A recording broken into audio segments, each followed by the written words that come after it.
ভগবানের কথায় প্রবেশ করার পূর্বে সর্বপ্রথম সশ্রদ্ধ প্রণতি নিবেদন করছি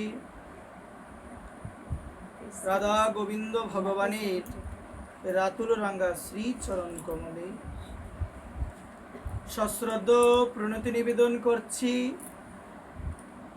পরম আরাধ্য পরম পূজ্য শ্রী গুরু মহারাজ প্রভুপাদ শ্রী শ্রী দেবব্রত গোস্বামী মহোদয়ের রাতুল রাঙ্গা শ্রী চরণ কমলে। সশ্রদ্ধ প্রণতি নিবেদন করছি উপস্থিত সকল গৌর অনুরাগী কৃষ্ণ ভক্ত মা এবং বাবাদের আপন আপন শ্রী গুরু মহারাজের শ্রী চরণ কমলে। সশ্রদ্ধ প্রণতি নিবেদন করছি উপস্থিত সকল গৌর অনুরাগী নিতাই অনুরাগী কৃষ্ণ ভক্ত মায়েদের আপন আপন শ্রী মাতা পিতার শ্রী চরণ কমলে। সশ্রদ্ধ প্রণতি নিবেদন করছি যাদের চরণ ধুলি বিনে, যাদের সঙ্গ বিনে, যাদের কৃপা বিনে কেউ কখনো আমার ভগবানকে লাভ করতে পারে নাই, কেউ কখনো আমার করুণাময়ী রাধারানীকে লাভ করতে পারে নাই, সেই সমস্ত গৌর অনুরাগী নিতাই অনুরাগী কৃষ্ণ অনুরাগী ভক্তদের শ্রী চরণ কমলে আমি অধম শ্রী বেশপীঠ থেকে জানাই তাদের শ্রী চরণ কমলে অবনত মস্তকে শতকোটি দণ্ডবত প্রণাম। জয় নিতাই গৌর হরি বল। আজকে আমরা সবাই সমবেত হয়েছি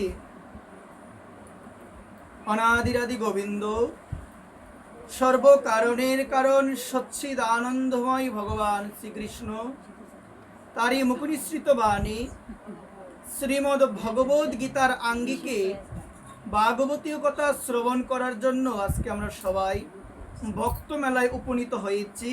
আমি পূর্বেই উপস্থিত সকল গৌর অনুরাগী নিতাই অনুরাগী কৃষ্ণ অনুরাগী মায়েদের চরণ কমলে আমি পদম বারংবার প্রণতি নিবেদন করে আমি বলবো, আমরা যতটুকু সময় ভগবানের মুখনিসৃত বাণী শ্রীমদ্ ভগবদ গীতা পাঠের আসরে থাকব, ততটুক সময় যেন আমরা কোনো প্রকার কোনো শব্দ না করে নিষ্ঠা সহকারে শ্রদ্ধা বনত চিত্তে কায়মনো বাক্যে যেন আমরা সবাই শ্রী গোবিন্দের কথা শ্রবণ করতে পারি, সেই দিকে আমরা সবাই সচেষ্ট হব। জয় নিতাই গৌর হরি বল।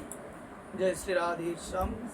আমি আমার মায়েদের চরণে নিবেদন করে আমি বলি, মা, এই যে আজকে আমরা সবাই সমবেত হলাম ভক্ত মেলায় ভগবানের কথা শোনার জন্য, এটা হচ্ছে অত্যন্ত ভাগ্যের বিষয়।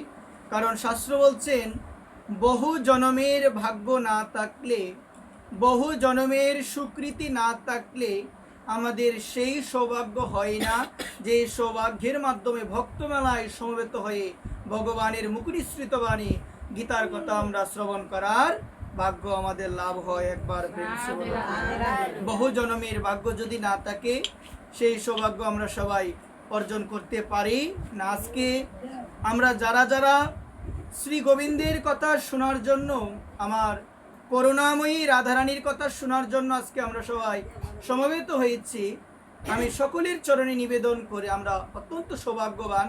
কারণ মা, সৌভাগ্য যদি না থাকে, ভগবানের কৃপা যদি না থাকে, ওই জায়গায় সবাই কিন্তু আসতে পারে না।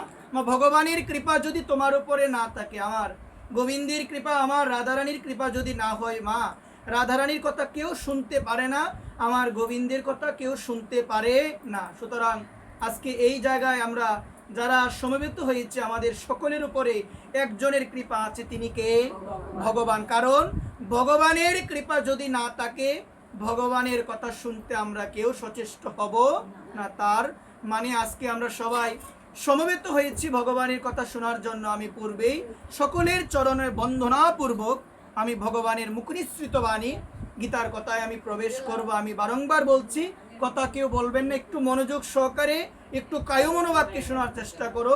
শ্রীমদ্ ভগবদ গীতা, সবাই বলো শ্রীমদ্ ভগবদ গীতা, নবম অধ্যায়, রাজবিদ্যা রাজ গুজ্জযুগ, শ্লোক 22 অনন্য চিন্তয়ন্তু মাম যে জনা পর্য উপাসতে তেষাম নিত্য অভিযুক্তানাং যুগস্কেমং বহামহং।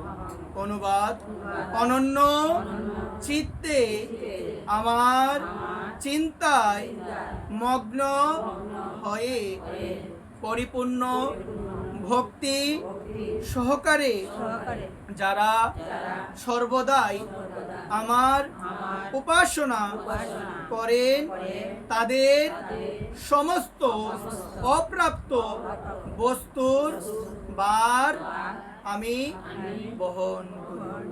জয় নিতাই গৌর হরি।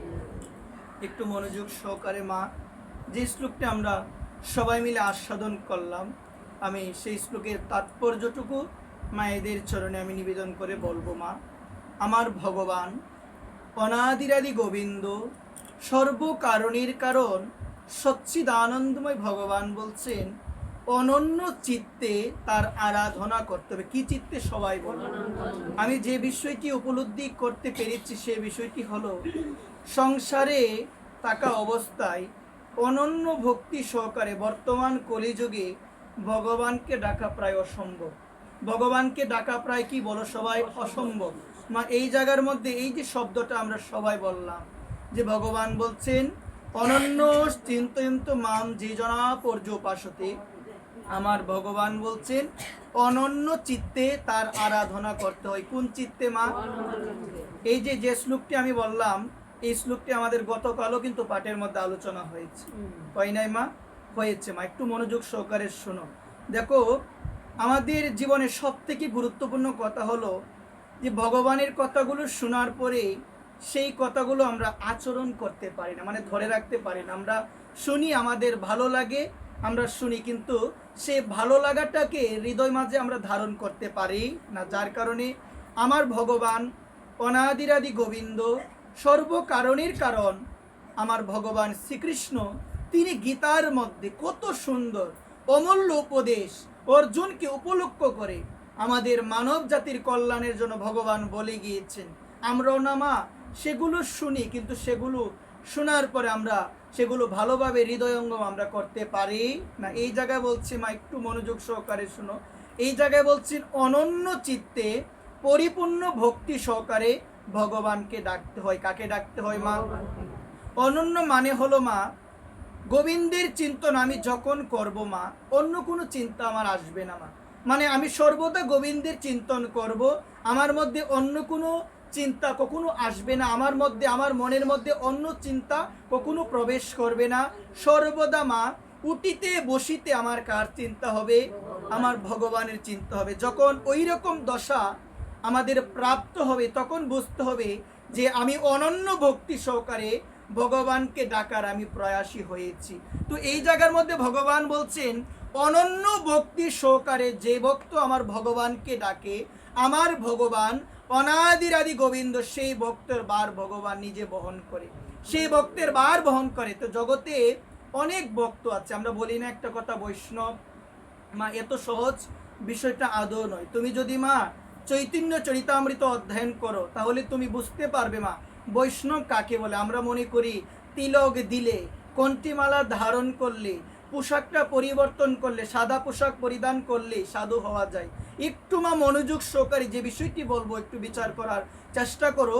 সাদা পোশাক পরিধান করলে, কণ্ঠিমালা ধারণ করলে, তিলক দিলেই কিন্তু বৈষ্ণব হওয়া যায় না মা।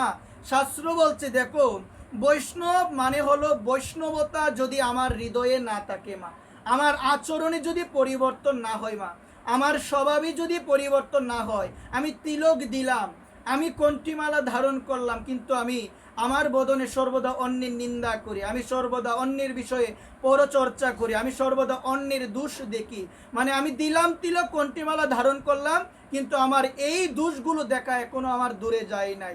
যদিও মানুষ আমাকে বলছে সাধু, কিন্তু প্রকৃতপক্ষে শাস্ত্র আমাকে সাধু বলে না। একবার প্রেম মা দেখো, যারা প্রকৃতপক্ষে বৈষ্ণব হবে তাদের যদি কেউ বলে তুমি কি বৈষ্ণব, তারা কি বলবে? হে বা না বলবে? কি বলবে গো মা? হে বলবে গো মা। যদি হে বলে এটা হচ্ছে আত্ম অহংকার, যে আমার বৈষ্ণবের অহংকার। আমাকে যদি কেউ বলে বাবা তুমি কি বৈষ্ণব, আমার কি বলা উচিত? হে, যদি হে শব্দটা আমি ব্যবহার করি এটা হবে আমার আত্ম অহংকার। কি হবে বলো সবাই? আমার আত্ম অহংকার। কিন্তু আফসোসের বিষয় হলো জগতে আমরা বৈষ্ণব হওয়ার পরেও মা আমাদের মধ্যে অভিমান থাকে, আমাদের মধ্যে অহংকার থাকে। আমরা অন্য কোনো ভক্তের দোষ নিয়ে আমরা আলোচনা করি। মা, আজকে আমি যদি চিন্তা করি আমার ওই মায়ের আমি শুধু দোষই দেখবো মা, দেখবো আমি শুধু দোষই পাবো, আমি আর গুণ পাবো না মা, আমি আর গুণ পাবো না। কিন্তু আমি যদি ভাবি যে মায়ের আমি কি দেখবো? গুণ দেখবো, দোষ থাকবে। প্রত্যেকটা মানুষের জীবনে আমার দোষ আছে। আমি যদি বলি আজকে বেশাসনে বসলাম আমার কোনো দোষ নাই, এটা কি আদৌ সত্যি হবে মা? আমার অনেক দোষ রয়েছে, দোষ থাকবে। এটা হচ্ছে মায়ার দ্বারা বদ্ধ হয়ে, মায়ার দ্বারা আবদ্ধ হয়ে আমরা এই জগতের মধ্যে ভালো মন্দ আমরা এই সমস্ত কর্ম করি। কিন্তু মন্দ যে কাজগুলো আমরা কিসের দ্বারা প্রভাবিত হয়ে করি? মায়ার দ্বারা, মানে কলির দ্বারা প্রভাবিত হয়ে, কলির দ্বারা আবদ্ধ হয়ে আমরা খারাপ কাজ করি। একবার প্রেম সে বলো। আমি মায়েদের চরণে নিবেদন করি, বলি কি মা, আমাদের উচিত হলো সর্বদা অন্যের গুণ দেখা, অন্যের দোষ দেখা নয়। সর্বদা দোষ দেখতে হবে নিজে। দেখতে পেয়েছিলাম বৃন্দাবনের অন্যতম শ্রী গুরু মহারাজ, যার নাম হলো প্রভুপাদ শ্রী শ্রী 108 তিনকুড়ি গোস্বামী মহারাজ। উনি একটা বাণীতে বলেছিল মা, যে আমরা যদি সর্বদা অন্যের দোষ দেখি, যদি সর্বদা অন্যের দোষ নিয়ে আলোচনা করি, বুঝতে হবে যে রাধারানীর কৃপা এখনো আমার হৃদয় মাঝে পৌঁছাই নাই। কারণ রাধারানীর কৃপা যদি আমার হৃদয় মাঝে পৌঁছাতো, রাধারানীর কৃপা যদি আমার অন্তরে থাকতো, আমার পক্ষে অন্য কোনো মানুষের, অন্য কোনো ভক্তের দোষ দেখা সম্ভব হতো না। এই কারণে যদি মনে হয় বা আমাদের যদি ওই রকম অনুভূতি আসে যে আমি তো সর্বদা অন্যের দোষ দেখি, আমি কখনো অন্যের ভালো দেখতে পারি না, সর্বদা অন্যের দোষটাই আমি আলোচনা করি, বুঝতে হবে আমার করুণাময়ী, আমার প্রাণেশ্বরী করুণাময়ী রাধারানীর কৃপা আমার কোথায় পৌঁছায় নাই? আমার অন্তরে কোনো পৌঁছায় না, যার কারণে অন্যের দোষ দেখছে। আমরা দেখতে পেয়েছিলাম মহাভারতে এক সময় দুর্যোধন এবং যুধিষ্ঠির মহারাজকে বলা হয়েছিল, মা একটু বিচার করো কথাটা। যুধিষ্ঠির এবং দুর্যোধনকে বলা হয়েছিল যে হস্তিনাপুরের মধ্যে দুর্যোধনকে বলা হলো তুমি একটা ভালো মানুষ বের করো। কাকে বলা হলো মা? দুর্যোধনকে বলা হলো, দুর্যোধন তুমি কি করো, এই হস্তিনাপুরের মধ্যে তুমি একটা ভালো মানুষ বের করে দেখাও। দুর্যোধন সমস্ত হস্তিনাপুর ঘুরল, কিন্তু ঘুরার পরে একটাও ভালো মানুষ পেল না। মায়ে একটু ভালো মানুষ পেল না। তারপরে যুধিষ্ঠির মহারাজ গেল, তাকে বলা হলো একটা খারাপ মানুষ বের করার জন্য। কি বের করার জন্য? সবাই বলো, খারাপ মানুষ বের করার জন্য। সে সারাটা হস্তিনাপুর ঘুরলো, কিন্তু মা একটাও খারাপ মানুষ পেল না। তো এই জায়গার মধ্যে মা বিচার করো, দুর্যোধনকে বলা হলো যে তোমার রাজ্যের মধ্যে হস্তিনাপুরের মধ্যে একটা ভালো মানুষ বের করো, সে পারে নাই মা। আর যুধিষ্ঠির মহারাজকে বলা হলো একটা খারাপ মানুষ বের করো, সে পারে না। সে যত ঘুরলো সবাইকে দেখতে পেল ভালো মানুষ। তো এইটার বিচার হয় নিজের মনের মাধ্যমে মা। আমার মনটা যদি খারাপ হয়, আমার বিচার হবে আমার মাও মনে হয় খারাপ। আমি যদি অন্যের বিষয়ে পরচর্চা করি, আমি ভাববো যে আমার মা যদি আরেকজনের সঙ্গে কথা বলে মনে হয় পরচর্চাই করছে। ওই রকম হয় কিনা বলেন সবাই? নিজের মনোভাবের ভিত্তিতে আমরা বিচার করি একটা মানুষকে। কিন্তু মনে রাখবে যে সাধুর মনোভাবটা কিরকম হবে? একদম সরল।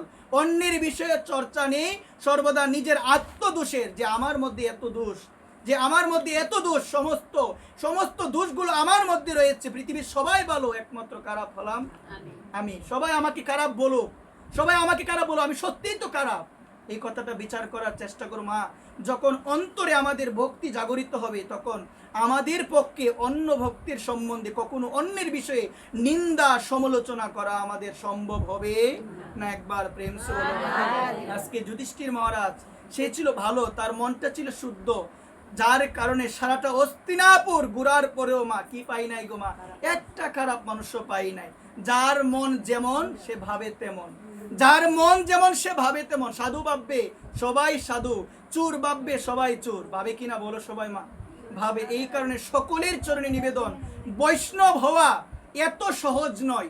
বৈষ্ণব হওয়া এত সহজ নয়। তিলক দিলে, কন্টিমালা ধারণ করলে বৈষ্ণব হওয়া যায় না। বৈষ্ণব যদি হতে চাও মনটাকে সরল করতে হবে। কি করতে হবে বলো সবাই? মনটাকে সরল করতে হবে। আর যদি তোমাকে বলে তুমি কি বৈষ্ণব, তুমি বলবে না মা। যদি বলো হে তোমার আত্ম অহংকার, এই জায়গার মধ্যে শিক্ষা দিল যে বৈষ্ণবত্বার অহংকারও কিন্তু করা যাবে না, যে আমি অনেক দিন ধরে ভক্তি পথে এসেছি, আমি অনেক সাধন ভোজন করি, আমি অনেক কিছু জানি, আমি অনেক কিছু পারি, এই জায়গার মধ্যে বসে কি নিন্দা করা যায় কি মা? শুনো মা, আজকালকার এই যুগের মধ্যে যে পাঠক পরিবেশের মধ্যে কিন্তু নিন্দা হয়। যারা বৈষ্ণব তারা ব্রাহ্মণের নিন্দা করে, যারা ব্রাহ্মণ তারা কার নিন্দা করে গো? বৈষ্ণবের নিন্দা করে। একবার প্রেম সে বলো। এটা আমাদের সমাজে কিন্তু অহরহ হচ্ছে। কিন্তু শাস্ত্র বলছেন, দেখো মা শুনো, এই জায়গায় বসে যদি কেউ ব্রাহ্মণ নিন্দা করে, কেউ কোনো বৈষ্ণবের নিন্দা করে, বৈষ্ণবকে কটু কথা বলে, তাহলে এই জায়গায় বসার তার অধিকার নষ্ট হয়ে যাবে। একবার এটা বেশাসন বলে। এটা কি বলে মা? এটাকে বলে বেশাসন। এবং ওই বেশাসনে বসার সকলে কিন্তু অধিকার পায় না। ওই বেশাসনে বসতে গেলে মা তোমাকে ধর্ম সম্বন্ধে বিভিন্ন কিছু অধ্যয়ন করতে হবে, বিভিন্ন শাস্ত্রের সমীক্ষা দিয়ে তোমাকে মানুষে কি করতে হবে, বিভিন্ন প্রশ্নের সমাধান দিতে হবে। কোন জায়গার মধ্যে কি রয়েছে, গৌর তত্ত্ব, নিতাই তত্ত্ব, ভাগবত তত্ত্ব, শ্রী গুরু তত্ত্ব, সমস্ত কিছু সম্বন্ধে তোমাকে অবগত হয়ে তোমাকে জনসাধারণকে, শ্রোতাকে তোমাকে বোঝাতে হবে। একবার রাধে রাধে। এই কারণে মায়েদের চরণে আমার নিবেদন, বৈষ্ণবত্বকে কোথায় ধারণ করে রাখতে হবে গো মা? এটা দেখানোর বিষয় না মা, বৈষ্ণবত্ব দেখানোর বিষয় নয়, এটা হচ্ছে অন্তরের বিষয়। কিন্তু আজকাল আমরা বৈষ্ণবত্বকে সীমাবদ্ধ রাখলাম তিলকের মধ্যে। কোথার মধ্যে রাখলাম মা? তিলক, কন্টিমালা, পোশাকের মধ্যে। আমরা অনেকেই বলি কালো তিলক দিলে, কালো তিলক নাকি সবাই দিতেও পারে না, এটা বলে না অনেকে? আমি সকলের চরণে নিবেদন করে আজকে বলছি, যেহেতু মনে পড়ছে আমি কথাটা বলি, যে কালো তিলক দিলে যে আমি বড় সাধু হয়ে গেলাম, এমন কোনো কথা কিন্তু শাস্ত্রে নেই মা। যে আমি কালো তিলক দিয়ে আমি বড় সাধু, আর মায়েরা আমার সাদা তিলক দিচ্ছে, তারা ভজন তেমন করে না। অনেকে বলে যারা আমিষ বুঝি তারা নাকি দিতে পারে না ওই তিলক। ওই রকম কথা কিন্তু মা নরোত্তম ঠাকুর বলে নাই। নরোত্তম ঠাকুর তার গ্রন্থ নাম হলো প্রেমভক্তি চন্দ্রিকা। ওই গ্রন্থের মধ্যে তিনি বলছেন, রাধিকা চরণ রেণু ভূষণে করিয়া তনু অনায়াসে পাবে শ্রী গিরিধারী। তো ওই জায়গার মধ্যে নরোত্তম ঠাকুর প্রেম ভক্তির মহারাজ, যাকে আমার মহাপ্রভু পদ্মার বুকে যার জন্য প্রেম রেখে গিয়েছিল, সেই নরোত্তম ঠাকুর মহারাজ তিনি কিন্তু কোনো জায়গার মধ্যে তিনি লিপিবদ্ধ করে নাই যে এই রাধাকুণ্ডের তিলক সবাই দিতে পারবে না, আর সাদা তিলক যারা দেয় তারা ভজনে অনেক নিচে, ওই রকম কথাও না। আমার মহাপ্রভু প্রথমে সাদা তিলক দিত, কিন্তু আমার প্রেমের ঠাকুর শ্রীমান গৌর হরি যখন গিয়েছিল বৃন্দাবনে গিয়েছিল, ওই রাধাকুণ্ডের ধারে গিয়ে আমার মহাপ্রভু, তখন কিন্তু এখনকার মতো রাধাকুণ্ড শ্যামকুণ্ড ছিল না, প্রায় লুপ্ত হওয়ার পথে গিয়েছিল। কিন্তু আমার মহাপ্রভু সেই শ্যামকুণ্ড রাধাকুণ্ডকে উদ্ধার করেছিল। উদ্ধার করার পরে ওই রাধাকুণ্ডের রস নিয়ে আমার মহাপ্রভু তিলক পরিধান করেছিল। একবার আমাদের সমাজের মধ্যে এই সমস্ত কথাবার্তাগুলো আমরা বলি, আমরা মনে করি যে তিলক, কালো তিলক দিলেই অনেক বড় কিছু হওয়া যায়। শুনো, একটু বিচার করো মা, কথাটা একটু বিচার করার চেষ্টা করো। এই জায়গায় বলছি কি মা, কালো তিলক সাদা তিলক এখানে বিষয় না, এটা হচ্ছে ভাবের বিষয়। এগুলো দিলে হৃদয় মাঝে একটা ভাব আসে, একটা অনুভূতি আসে মা। কিন্তু দেওয়া যাবে না অমুক তমুক একজন দিয়েছে, দেওয়ার পরে আমরা বললাম কি এগুলো তো দেওয়া যায় না, অথচ আমরা শাস্ত্র থেকে না জেনে, না অধ্যয়ন করে আমরা বলে দিলাম। বিচার করো মা, কালো তিলক সাদা তিলকের বিষয় না মা, এখানে বিষয়টা হলো ভাবের বিষয়। কিসের বিষয় গো মা? আমার মহাপ্রভু, আমার নিত্যানন্দ প্রভু, তারা প্রথমে কোন তিলক দিত গো মা? এই যে আপনারা যেটা দিয়েছেন ওইটাই দিত। কিন্তু যখন আমার প্রেমের ঠাকুর শ্রীমান গৌর হরি গিয়েছিল কোথায় গো মা? রাধাকুণ্ডে গিয়েছিল। ওই রাধাকুণ্ডের তীরে গিয়ে রাধাকুণ্ডের রস নিয়ে দিয়েছিল। এটা হচ্ছে রাধাকুণ্ডের রস। কিসের রস গো মা? রাধাকুণ্ডের রস। এই কারণে সকলের চরণে আমার বিনম্র নিবেদন থাকবে মা, এগুলো বুঝতে হবে। অন্যের মুখ থেকে শুনে কখনো বলা যাবে না। অনেকেই বলে, অনেকে ওই রকম কথা বলে যে দেওয়া যায় না মা। আমি সকলের চরণ নিবেদন করে বলছি মা, এই যে বৈষ্ণবত্বটা এটা হচ্ছে অন্তরের বিষয়। কিন্তু আজকাল আমরা সীমাবদ্ধ রাখলাম কিসের মধ্যে গো মা? বাহ্যিকের মধ্যে। বাহ্যিক মানে বাহিরের আবরণে। বাহ্যিক মানে কিসের আবরণ বলো সবাই? বাহিরের আবরণ। আমি তিলক দিলাম, আমি কন্টিমালা ধারণ করলাম, আমি সাধুর বস্ত্র পরিধান করলাম, আমি হয়ে গেলাম সাধু। কিন্তু আমার মনে যদি কোনো ধরনের কি বললো আসক্তি থাকে, কি থাকে গো মা? সংসারের প্রতি বিন্দু পরিমাণ যদি কোনো আসক্তি থাকে মা, তাহলে কখনো বৈষ্ণব হওয়া যাবে না। একবার প্রেম।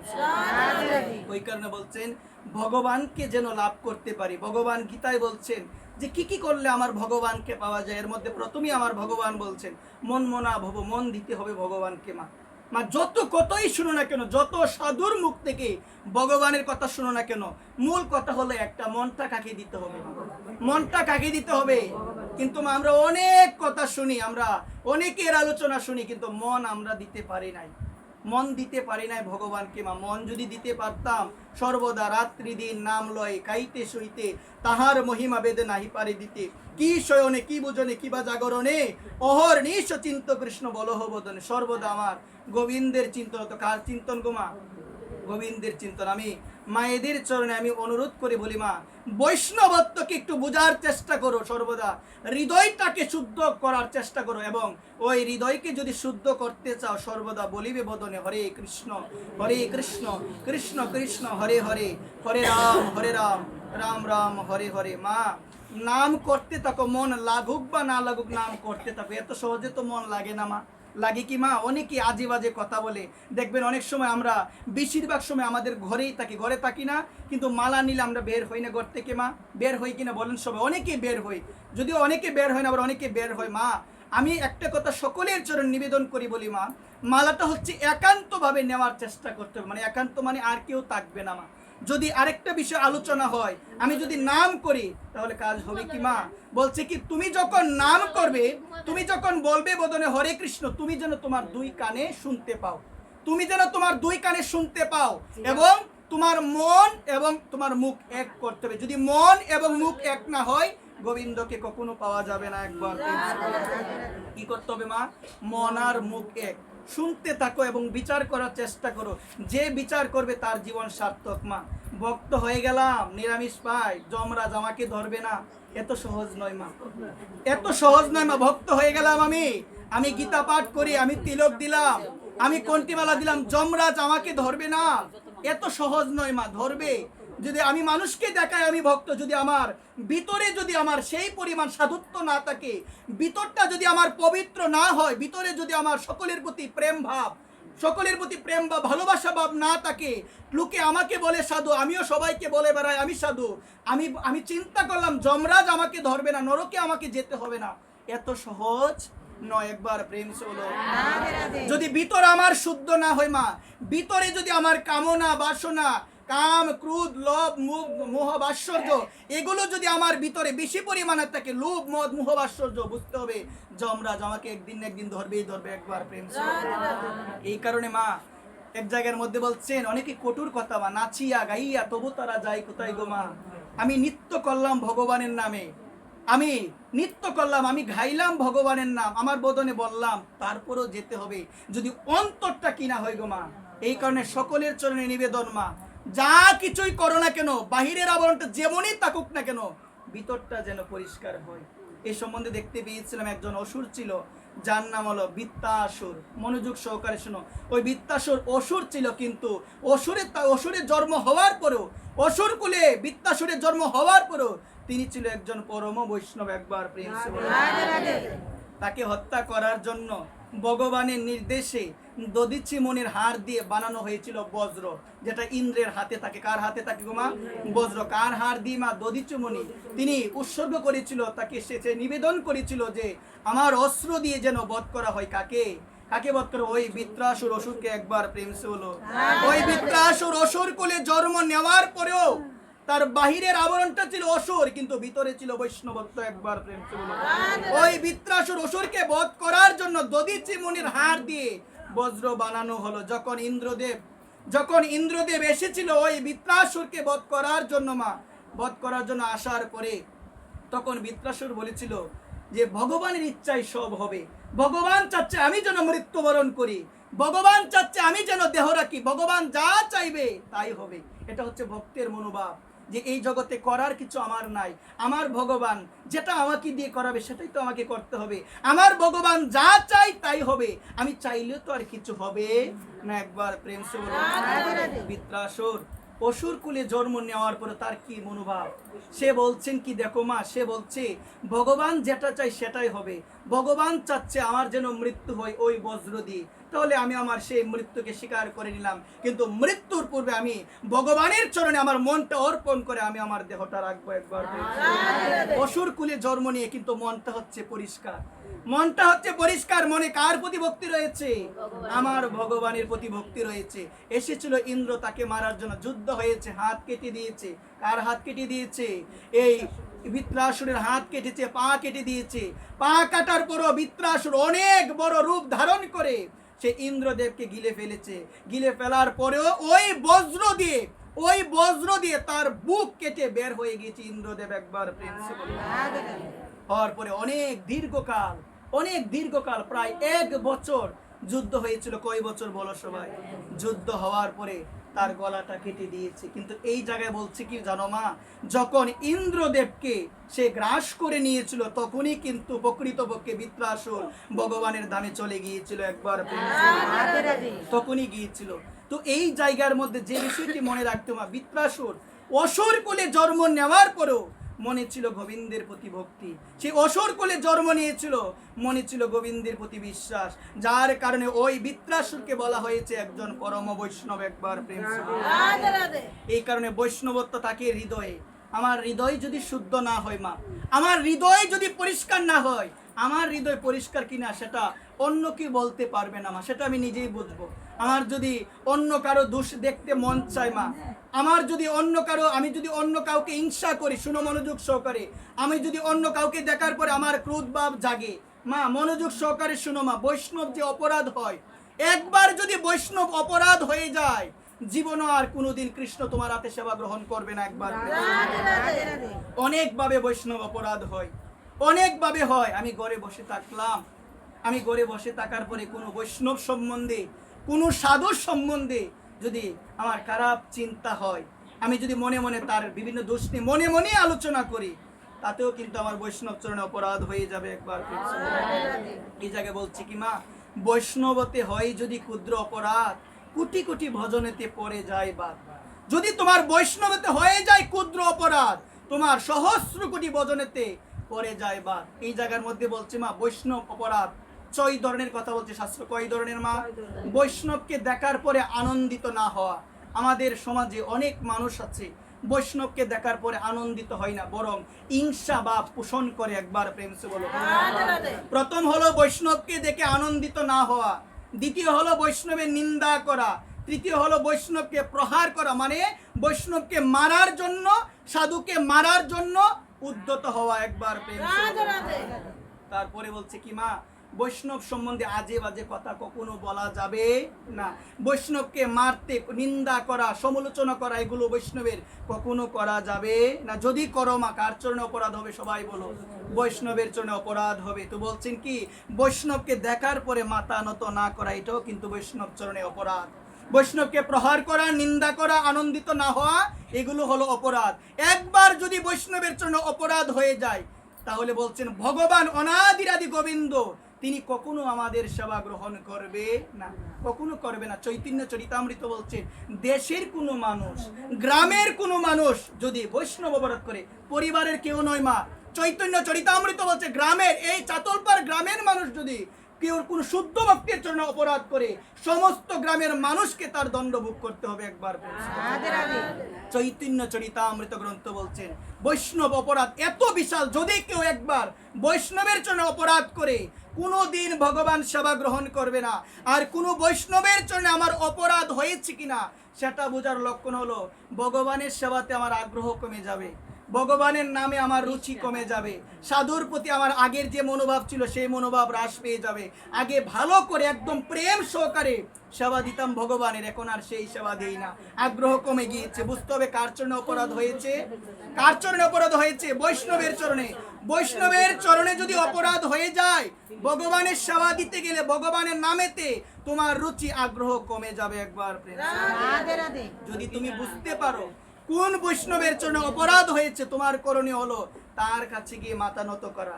এখন আমার যদি না মনে হয়, যে আমার তো মনে হচ্ছে না যে কার চরণে আমার অপরাধ হয়েছে, তাহলে সেই অবস্থায় করণীয় হলো মন্দিরে যাও, ভগবানের কাছে গিয়ে প্রার্থনা করো, ভগবান আমি তো তোমার সেবাতে রুচি পাচ্ছি না, আমি তোমার নাম করে রুচি পাচ্ছি না, আমি আনন্দ পাচ্ছি না।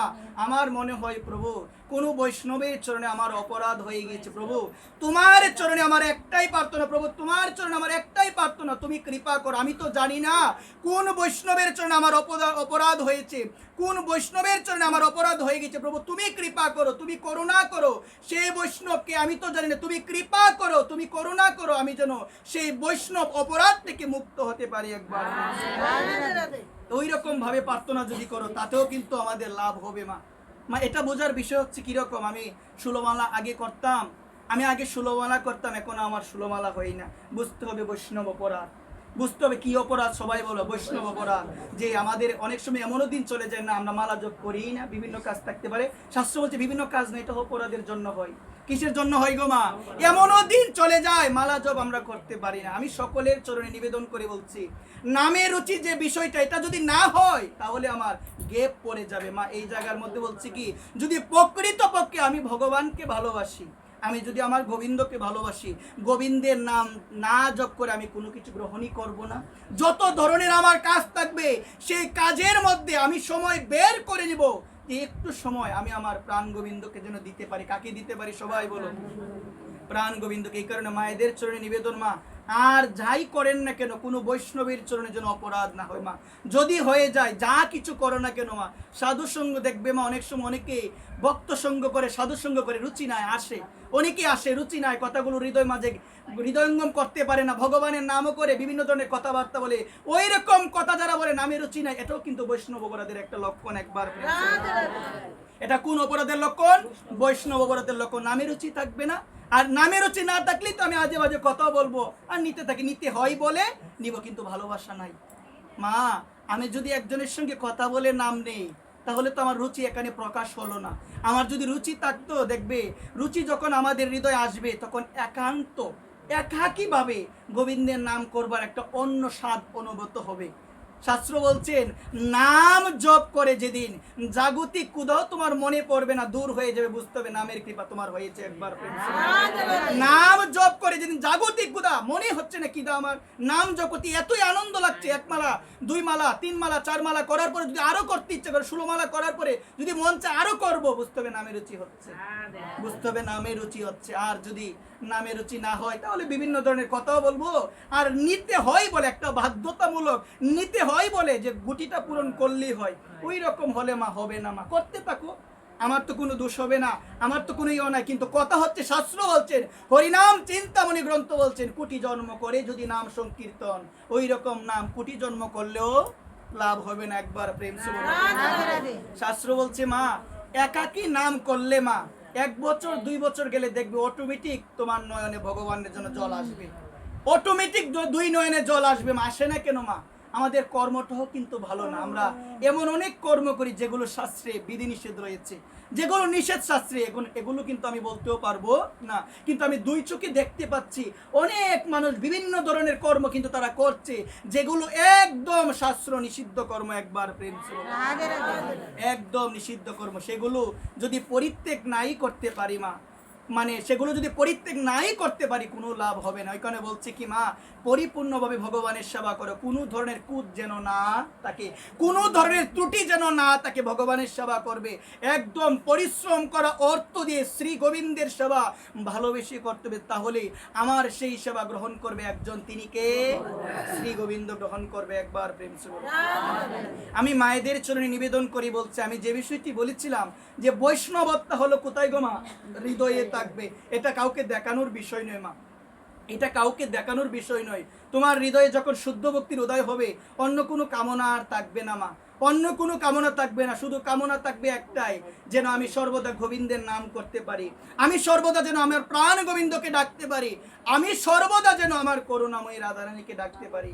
এটা তখনই লাভ হয় যখন কোনো মহতের কৃপা হয়। এই জন্য আমি সর্বদা পাঠের মধ্যে একটা বিষয় বলি মা, একটা বিষয় বলি মা, শুধু চাতুলপাড়ে সীমাবদ্ধ থাকলেই হবে না, বিভিন্ন ধামে যাও, ধামে গিয়ে দেখবে সাধুরা আসে, সঙ্গ করো মা, মহৎজনের সঙ্গ করো, ভক্তি লাভ হবে মা। মহৎজনের সঙ্গ করো, নামে রুচি আসবে।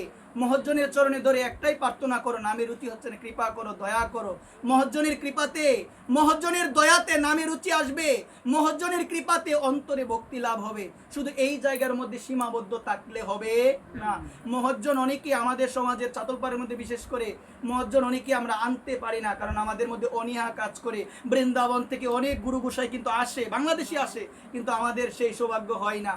যদি আমরা সবাই উপলব্ধি করতে পারতাম যে মহৎজনের সঙ্গ করলে, সৎজনের সঙ্গ করলে হৃদয়ে ভক্তি লাভ হয়, তাদের কৃপা হলে ভবজ্বালা দূরে যায়, তাহলে অবশ্যই আমরা সেই সঙ্গ করার জন্য আমরা অনুপ্রাণিত হতাম। একবার প্রেম সে বলো, অবশ্যই অনুপ্রাণিত হতাম। কিন্তু আমাদের সেই পরিমাণ কোনো আমাদের দৃষ্টি নাই মা, এইদিকে কোনো দৃষ্টি নাই।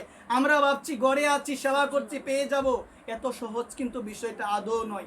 মহৎজনের সঙ্গ করতে হয়, ভক্তজনের সঙ্গ করতে হয়, যাদের কৃপাতে আমার অন্তরে কি লাভ হবে মা? ভক্তি লাভ হবে। যারা কৃপা করলে নামের রুচি আসবে মা, নাম করতে ভালো লাগবে। আমার প্রেমের ঠাকুর শ্রীমান গৌর হরিমা তিনি শিক্ষা দিয়ে গিয়েছেন নাম কিভাবে করতে হয়। নামে প্রেমের মালা গেতে আমার মহাপ্রভু জগতের সবাইকে পড়াইলো মা।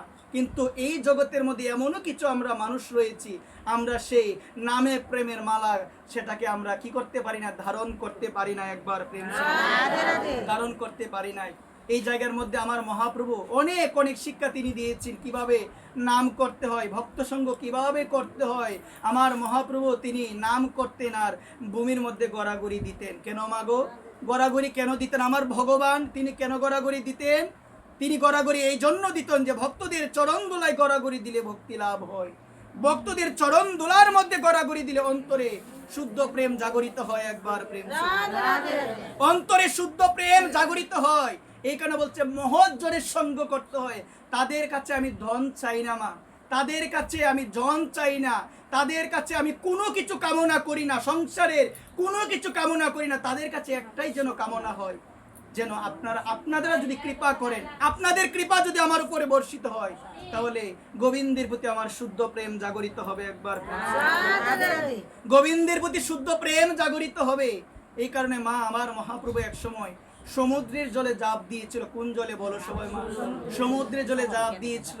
একজন মাঝি গিয়েছিল মাছ ধরার জন্য। দেখো মা, একটু মনোযোগ সহকারে বিচার করো। আমার প্রেমের ঠাকুর কলিযুগ পাবন অবতার শ্রীকৃষ্ণ চৈতন্য মহাপ্রভু যখন সমুদ্রের জলের মধ্যে জাপ দিয়েছিল মা, জাপ দেওয়ার পরে অনেক দূরে চলে গিয়েছে আমার মহাপ্রভু। চলে যাওয়ার পরে এদিকে কি হলো মা, একজন মাঝি গিয়েছে নদীতে মাছ ধরার জন্য। কি ধরার জন্য গো মা? মাছ ধরার জন্য। যখনই সে মাছ ধরবে তখন তার সেই জালের মধ্যে ধরা পড়লো আমার প্রেমের ঠাকুর কলিযুগ পাবন অবতার শ্রীকৃষ্ণ চৈতন্য মহাপ্রভু। একবার প্রেম সে বলো। যখন সে তুলতে তার অনেক কষ্ট হচ্ছে, অনেকবার মনে হচ্ছে, সে ভাবছে আজকে মনে হয় অনেক বড় একটা মাছ পেয়ে গিয়েছে। হঠাৎ যখন টেনে তুললো দেখতে পেল একজন কে গো মা? একজন ভক্ত, একজন মানুষ। যখনই তাকে স্পর্শ করলো তার মধ্যে একটা বিকার চলে আসলো। সে বলছে হরে কৃষ্ণ কৃষ্ণ কৃষ্ণ হরে হরে, হরে রাম রাম রাম হরে হরে। আজকে সেই মাঝি, আজকে সেই জেলে কি করলো? আমার মহাপ্রভুর সেই দেহকে স্পর্শ করার সঙ্গে সঙ্গে মা তার মধ্যে অষ্টসাত্ত্বিক বিকার চলে আসলো। কোনোদিন ভগবানকে ডাকে নাই, কোনোদিন ভগবানের নাম করে নাই। আজকে সেই মাঝি মাছ ধরতে গিয়ে যখন তার জালের মধ্যে আমার মহাপ্রভু বেশি উঠেছে, আর আমার মহাপ্রভুকে যখন স্পর্শ করলো তার মধ্যে প্রেম আসলো। সে বলছে হরে কৃষ্ণ কৃষ্ণ কৃষ্ণ হরে হরে, হরে রাম রাম রাম হরে হরে। এভাবে নাম করতে করতে যখন আসছেন এদিকে স্বরূপ দামোদর রায় রামানন্দ আমার মহাপ্রভুকে অনুসন্ধান করতে লেগেছে যে আমার প্রভু কোথায় গেল, আমার প্রভু কোথায় গেল। এভাবে খুঁজতে খুঁজতে যখন অনেক দূরে চলে এসেছে, তারা হঠাৎ লক্ষ্য করে দেখলো মা একজন মাঝি না, একজন জেলে মা, একজন জেলে কার নাম করছে গো মা? ভগবানের নাম করছে। একজন জেলে ভগবানের নাম করছে এবং তার দুই নয়নে জল। একবার প্রেম স্বরূপ দামোদর রায় রামানন্দ জেলের এহেন দশা দেখে তার কাছে গেল। এদিকে রায় রামানন্দ বুঝে গেল মনে হয় মহাপ্রভুর কৃপা পেয়েছে। কারণ এই জগতে মা মহাপ্রভুর কৃপা যদি কেউ না পায়, মহাপ্রভুর নাম করে সে কখনো কাঁদতে পারে না। গৌর বলে সে কখনো কাঁদতে পারে না, নিতাই বলে সে কখনো কাঁদতে পারে না যদি আমার গৌরের কৃপা না হয়, যদি আমার নিতাইয়ের কৃপা না হয়। একবার প্রেম স্বরূপ দামোদর রায় রামানন্দ গেল এই জেলের কাছে গিয়ে বলল তোমার কি হয়েছে, তুমি হরিনাম করে কাঁদছো কেন? সে বলছে দেখুন আমি সারা জীবনে কোনোদিন হরিনাম করি নাই, সে জেলে বলছে কোনোদিন করি নাই। আজকে যখন গিয়েছিলাম মাছ ধরার জন্য তখন দেখলাম যে আমি আমার জালটাকে তুলতে পারছি না, অনেক ভারী কি যেন উঠেছে, টেনে তুললাম, দেখতে পেলাম একজন ব্যক্তি। যখনই তাকে স্পর্শ করলাম যে আমার মধ্যে যেন কি এমন হেলো, কি এমন হয়ে গেল আমার মধ্যে, আমি সর্বদা বলছি হরে কৃষ্ণ, এবং আমার দুই নয়নে জল। স্বরূপ দামোদর বলল, কোথায় দেখেছো, কোথায় রেখে এসেছো? তাকে বলছি একটু দূরে। তারা বুঝে গেল এই লোকটা আর কেউ নয়, যিনি হলো আমার কলিযুগ পাবন অবতার শ্রীকৃষ্ণ চৈতন্য মহাপ্রভু। একবার প্রেম আমার মহাপ্রভুকে স্পর্শ করে মা আজকে তার মধ্যে প্রেম চলে আসলো। এই কথাটা এই জন্য আমার বলা মা, মহৎজনের সঙ্গ করতে হয়, যারা আমার গৌরকে ভালোবাসে মা, যারা আমার নিতাইকে ভালোবাসে, তাদের সঙ্গে যদি আমি করতে পারি মা, তাদের কৃপা যদি আমার ওপর হয়ে যায়, তাহলে নিতাই ছাড়া আমার আর কোনো কিছু ভালো লাগে না। যে নিতাই ভজন করে, যে গৌর ভজন করে, তাদের সঙ্গ করো মা। তাদের কাছে একটাই জিনিস প্রার্থনা করো, যেন সেই নিতাই গৌর ধন আমরা লাভ করতে পারি। একবার জীবনের মূল্যবান সম্পদ হলো সেই নিতাই গৌর ধন। এই কলিযুগের ভগবান আমার গৌরাঙ্গ মহাপ্রভু, এই কলিযুগের ভগবান, তিনি সর্বদা কেঁদেছিল ভগবানের নাম করে, যে হরে কৃষ্ণ বলে আমার গৌরাঙ্গ মহাপ্রভু সর্বদা কেঁদেছিল। সর্বদা তিনি কাঁদত, তার দুই নয়নে জল, অষ্ট সাত্ত্বিক বিকারে সর্বদা তিনি কাঁদতেন, হরে কৃষ্ণ কৃষ্ণ কৃষ্ণ হরে হরে, হরে রাম রাম রাম হরে হরে। বলেছিল আমার প্রভু, শুনো মিশ্র, কলিযুগে নাহি তপযোগ্য, যেই জন কৃষ্ণ বোঝে তার মহাভাগ্য, যেই জন কৃষ্ণ বোঝে তার মহাভাগ্য। এই কারণে বলছেন, শুনো শুনো নিত্যানন্দ, শুনো হরিদাস, সর্বত্র আমার আজ্ঞা করো প্রকাশ, প্রতি ঘরে ঘরে গিয়া করো এই ভিক্ষা, বলো কৃষ্ণ ভজ কৃষ্ণ, করো কৃষ্ণ শিক্ষা। আজকে মাঝি সে প্রেম প্রাপ্ত হলো। গিয়েছিল কি ধরার জন্য মাঝি মা? মাছ ধরার জন্য। যখনই মাছ ধরতে জালটা ফেললো, উঠলো কে গো মা? আমার প্রেমের ঠাকুর গৌর হরি উঠলো, প্রেমের ঠাকুর গৌর হরি উঠলো, তাকে স্পর্শ করলো, প্রেম আসলো।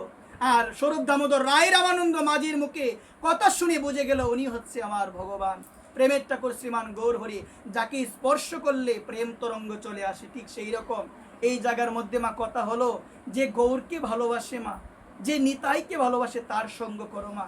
এই জীবন আর বেশি দিন দূরে নয় মা, আর দূরে নয়। এদিকে আমি যাদের দিকে তাকাবো, সর্বোচ্চ 20 বছর, 30 বছর, সর্বোচ্চ 15 বছর, 10 বছর, ওই রকম।